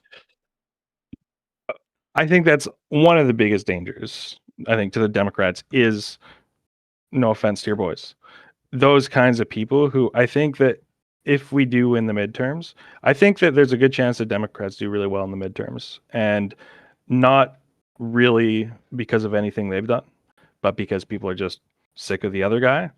And then the Democrats will take that and use that as an excuse to do very little, maybe do some performative, you know, impeachments or whatever that won't go anywhere. Which I'm not opposed to. I think that like you should be doing those like constantly. Yeah, they should be. So if you can. So what's the criticism there then? Because I think that there's going to be a major pushback from the Democrats not to do that. To just hunker down, get through these next 2 years, and we'll at least win the presidency in 2028, and then we can do something. Right? That's the problem. I think that we need to fight on all cylinders all the time right now. And so yeah, I think we agree largely on that. I really don't view it as ideological though. I think it's about attitude and ganas and just willingness to fight. I don't think it's particularly like a moderate progressive thing. I just happen to think that there's quite a bit of progressives who seem to be willing to at least take that stand more consistently. What do you think of the progressive movement right now? And like in absence of the Republican Party, if we just have the let's say mainstream Democrats and the progressive movement, how would you kind of define the two streams of the party right now? I don't know. I think that they're all kind of vague and map onto associations and vibes of one's sort of persona, and frankly a little bit Israel Palestine. I think that those are like the defining issues. Is pretty much vibes, associations, where you get your money from, and Israel Palestine. I don't really see like what's the major difference between Gavin Newsom on healthcare and Bernie Sanders on healthcare. I mean, I don't know that there's one that's like humongously significant. I don't really see. I would say I think it would be significant, mostly based on their history, right? Like, I think you don't think that Gavin would like sign in a Medicare for all law if he had the opportunity? Oh, I'm sure he'd probably sign it. I just don't know how much he'd be out in the streets fighting every single day for it, like kind of Bernie has. Like, I mean, if there's one thing Bernie's known for, it's Medicare for all. And I think if there's one thing Bernie's Gavin's more of an ideologue. Bernie for sure is Right, more of an right. ideologue, and Newsom I think is not. He's more opportunistic, more like looking to get angles and looking about pragmatic accomplishments, that kind of stuff. That's my inclination, but I don't really see a huge divergence other than on issues like Israel Palestine, on some immigration stuff potentially. But to me it doesn't really seem as much of an ideological struggle except on those core issues. I don't really, and beyond that, just like who they associate with, who they take money with, who they hang out with, and what their vibe is. Like, because I basically think there's a lot of hidden unity among the Democratic Party. I know that there's divisions and people yelling at each other, all that stuff, but I think by and large they're going to support measures that are more democratic and more, bolstering of social insurance, that kind of stuff. And the disagreements that are like Israel Palestine and some other stuff like that. What's that? I don't know. I don't know if I see I don't know if I see like Schumer or kind of that kind of wing of the party really pushing that much for the social safety nets, or they don't have any power right now. But chances, they don't have their power right now, and they didn't really have not it now, but they have in the past. To the extent that they did, that existed under Obama, and they got reformed on. Right. I mean, they passed Romney, right? It was not exactly Romney care, but there was some. It's pretty close to Romney care. I think, but it's an improvement to where we're at. I would have preferred to have a public option as well. But yeah, like I think is- it's still good that they did something. I just don't think they've really made very good use of their part. Like I remember there's an article about Joe Biden right before the 2020 election where he was talking about how he didn't want to win by too much. He was a little bit worried that the margins were going to be too big, and then so he started promising to appoint some, I believe, Republicans into some positions of power in the name of bipartisanship because he was really concerned about it. And like, I think that mentality is gonna fuck us hard because what I want is I want Democrats who will like use every bit of power they can to pass things that are just really good for people, right? Like, I don't want to have, just another 4 years of, or 2 years even of almost nothing happening and then trying to, well, not even trying to spin it as a win. Like I think Biden did some good, like I'm not a big Biden head, but like he did some good stuff, and then when it came to like campaign on it, like they didn't even want to take credit for it in a way, like before Harris was in the race. But like Biden didn't even want to take credit for a lot of his wins, and then Harris didn't seem to want to take credit either. And then like the failure on the messaging around the border stuff, I think really led to what we see today, where like you have Kamala Harris saying she's going to build the wall, right? Like why are we trying to move towards Republicans at every opportunity? I think that like the thing that people want is distance from that. Like we should be moving away from them and trying to make this contrast a little bit greater. And I don't know that we're totally doing that. Like I think this election tonight is the reasons I bring that up, because I think that like although it's good, and I actually kind of like Afton Bain, but I think there's some pretty clear weaknesses that were shown tonight again, especially outside the city centers, right? Like I don't know if you had a chance to look at the results at all, but like what do you think looks like about a 13 these point rural shift. That areas? seems incredible. It is, but like Trump is bad. I think we'd expect that almost, regardless of what the Democrats do, right? I'm not sure. My intuition is yes, but I thought that you were saying that it's not impressive or it's not impressive enough. Well, I'm not going to pretty say it's impressive. not good. I don't know if I'd say it's pretty impressive. I think that I'd say it's got some lessons that we should learn, and it's going to show that like we're not quite there yet. We got to still figure out a way to kind of penetrate these areas, because there's some of these red areas. Like I think it was like a 6-point swing finally, which is not good enough, right? Like we're gonna have to do better, I think, to penetrate some of these areas, because with like a dude who's like gonna start a war in Venezuela any day, who is like got concentration camps going, he's like flying people to Liberia, you'd think that like that'd be more than a 6-point swing, I think. But I think a 13-point swing is massive in American politics, and should it be more? Yeah, I mean, like I think it should be like 30-point swing, but I don't know that that's achievable in this kind of special election context. Maybe it is. fair enough. I'm not sure, but it seems in line with the other impressive overperformances in Virginia, New Jersey, some of the other special elections, and the fact that it happened in Tennessee when Trump turned his attention to it because they were so worried about it. And even after they did that and they concentrated more money, more thought process on it, they still massively underperformed. I think that's good.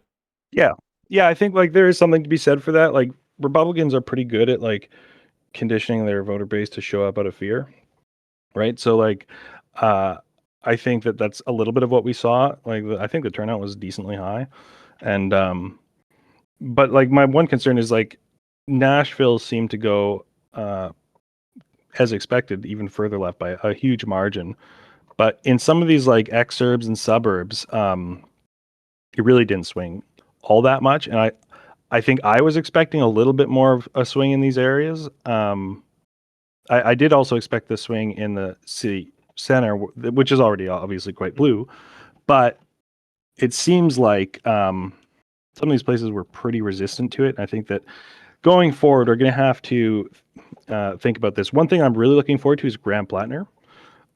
Really? I'm not. Say what you want about the guy. I think he's going to kind of I think he's going to do pretty well.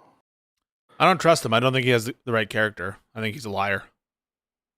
Yeah, I mean, I'm not going to disagree. I think he is, but I think he's going to do really well. Yeah, because I think that like it makes people me see that trepidatious. as I don't trust some of these people with who, especially when they clothe themselves in this populist rhetoric. I don't trust it. I don't at all like the way it smells. I don't like the way it feels. The vibes are off. Something doesn't. It's not all coming together. I can't quite put my finger around it. Maybe it's the lies. Maybe it's something else. I just get this odd and sinister feeling when I think about the main race, and I'm not happy with the choices there. You Mills pilled? No. No? I don't know who I'd vote for in Maine. I think he's I don't know. When I picture the average Mainer, I just don't think they care. In fact, I bet it's a bit of a like. I'm not gonna say it's like gonna help him, but like actually maybe I would. I think maybe the controversies will help him just because of the name recognition. It's possible, and the fact that people are gonna see it as like a mark of like honesty. It's like, well, he makes mistakes just like we all do, right? Like, yeah, I never understand that. Like, why does lying brazenly and doubling down on it? I don't think you're necessarily wrong, but the people like think there's an honesty to it, or there's some kind of like sincerity in it. I will never understand it, but it makes me it makes me a little worried about how he would govern. And also, basically, I'm concerned that there are more shoes that are going to drop. He's not able to like keep hold of his staff very consistently. I'm worried that there's other stuff, and so that has me all sorts of concerned. What do you think it would be though? Like in terms of like, what do you think would even make a difference? I don't know if he's on tape talking about how it's like some horrible shit. I don't know. Maybe he did some war crime where he personally killed someone in some context. I don't know.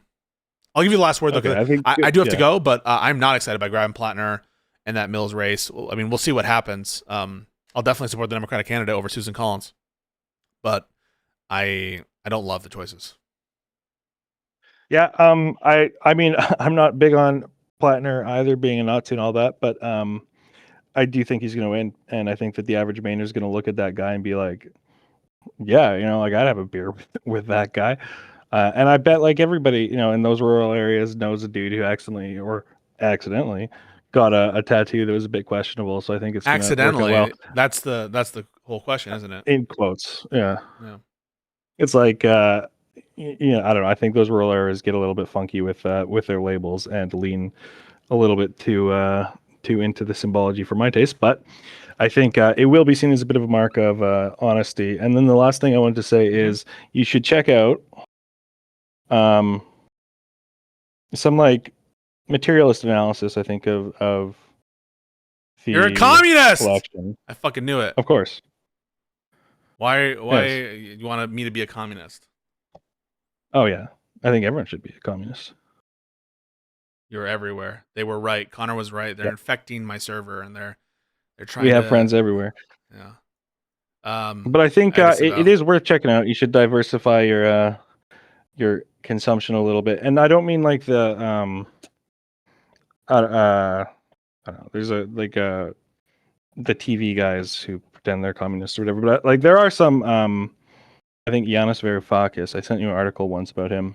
Oh, yeah, remember that. Yeah, he's got some really good, I think, economic insight into Trump's ideas and what he's doing that make a lot of sense. And then also, I think some other interesting economic ideas, because I think that the Democrats have to take the economics of politics a bit more seriously, and you don't have to do what Yanis Varoufakis says. But I think thinking of things through that kind of lens a little bit, in terms of how do economics affect people and how do people in turn affect economics, is important, and it does make a little bit of sense when what is going on now makes a bit of sense when you view it through that sort of lens. So check them out sometime. That's all I got to say. Appreciate that. Thank you for your contribution, and let's talk again soon. Commie. Sounds good. All right, later. Take care. Bye. Guys, I'm sorry. I know I said I would watch the thing, but I am so tired. I'm about to fall asleep. Long day, needless to say. Sorry. I I gots to go. What's that from? Is that like a meme? But yeah, guys, like the channel. We're gonna try to figure out this Viva Frey thing, this Good Logic thing. I don't know what the hell's going on. These guys, they're dodging, they're moving around, they're rescheduling things when they're not supposed to be. All sorts of fun, kooky, wacky things. Oh, it's only 3 minutes long? Oh, if it's only 3 minutes long, if it's any indication. Wait, is it on the Casey Tron? The Casey Tron channel? Is it on Twitter maybe? Casey Tron? Casey Tron. Casey Tron? If it's only 3 minutes. Copium. Copage.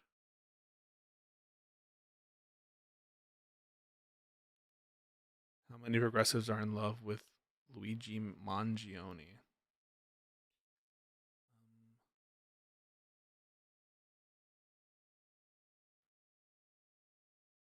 Oh, hang on. Public apology to Ethan and Hila.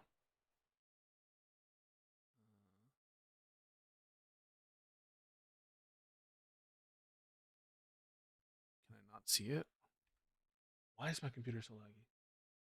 Why is the rum always gone? 8 minutes, you liar! Isn't it the truth that you're... Oh, wait. There's a 5-minute countdown. You survive one additional day. You can exchange currency for goods and services. Money can buy many peanuts.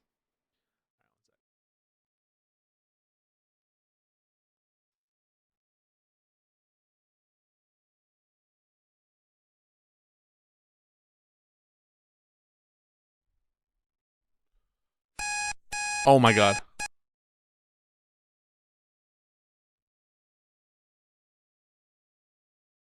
And by stating I take responsibility for infringing the content nuke. I want to begin by stating I take responsibility for infringing the content nuke. The lawsuit was not frivolous. When I said the lawsuit was frivolous and based on misogyny, it was to garner sympathy, protect my own reputation, and retaliate against the Callins.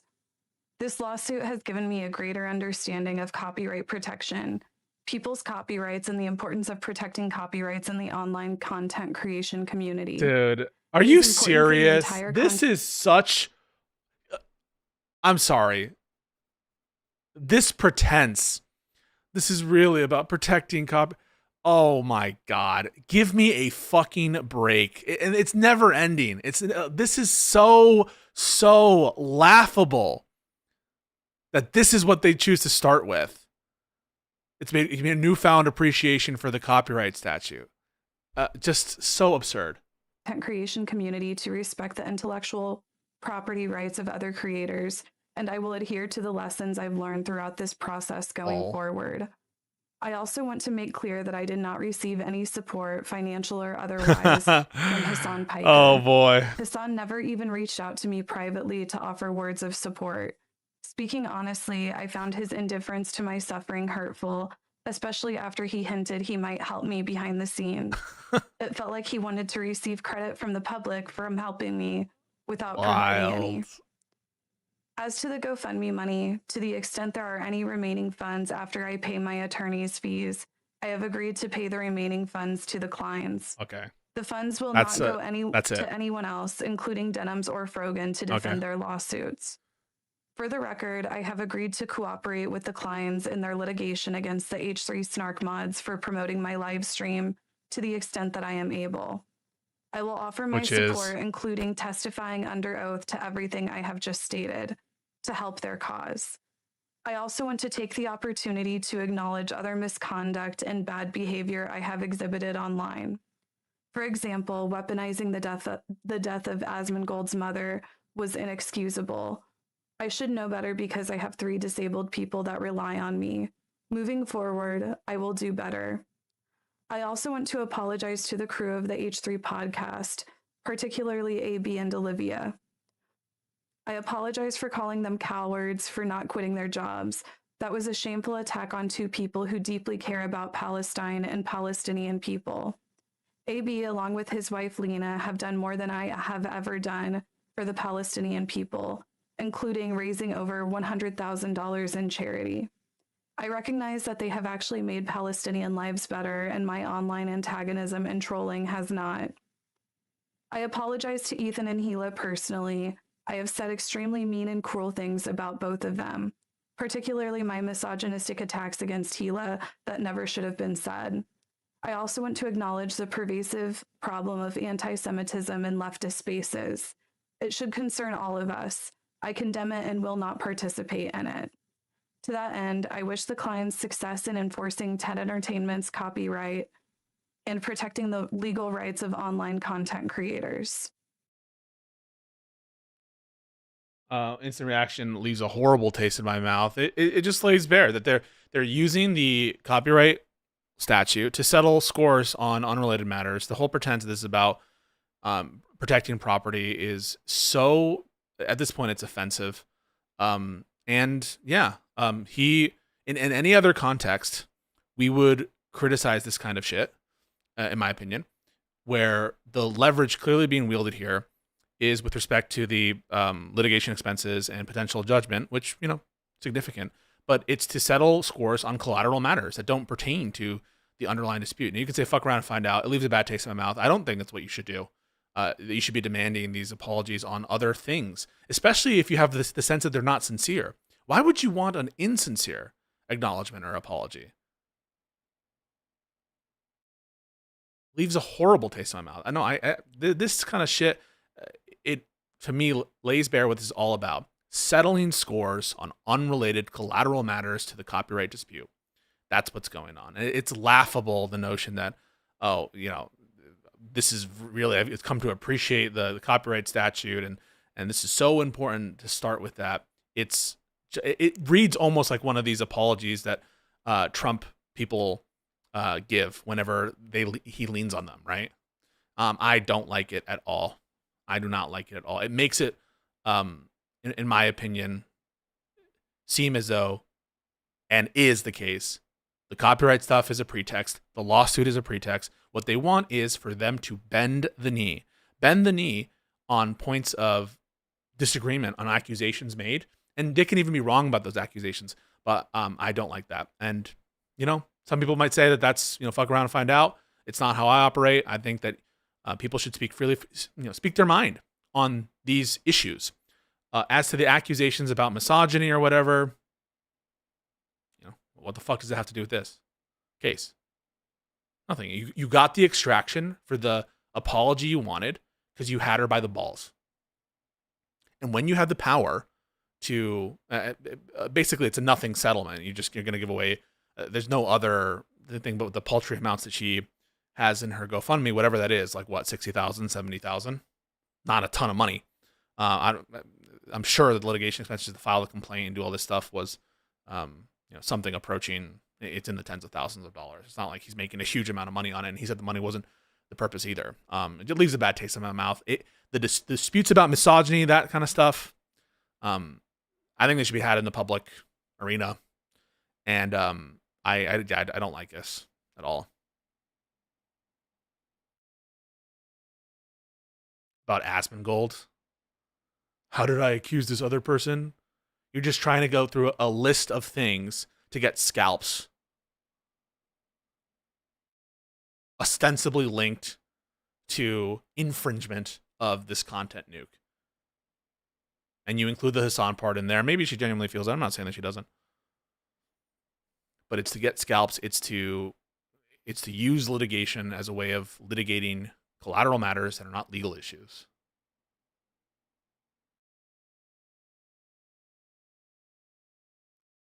And though I think that the law like allows for these contracts and for people to do this kind of stuff, it doesn't mean that I can't think that it's in poor taste, and it's not something that I would want. Like,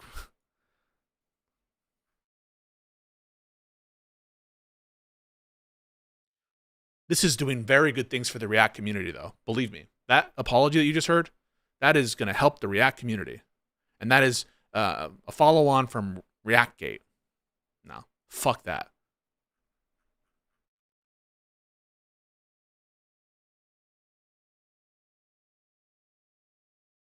I think it's shitty.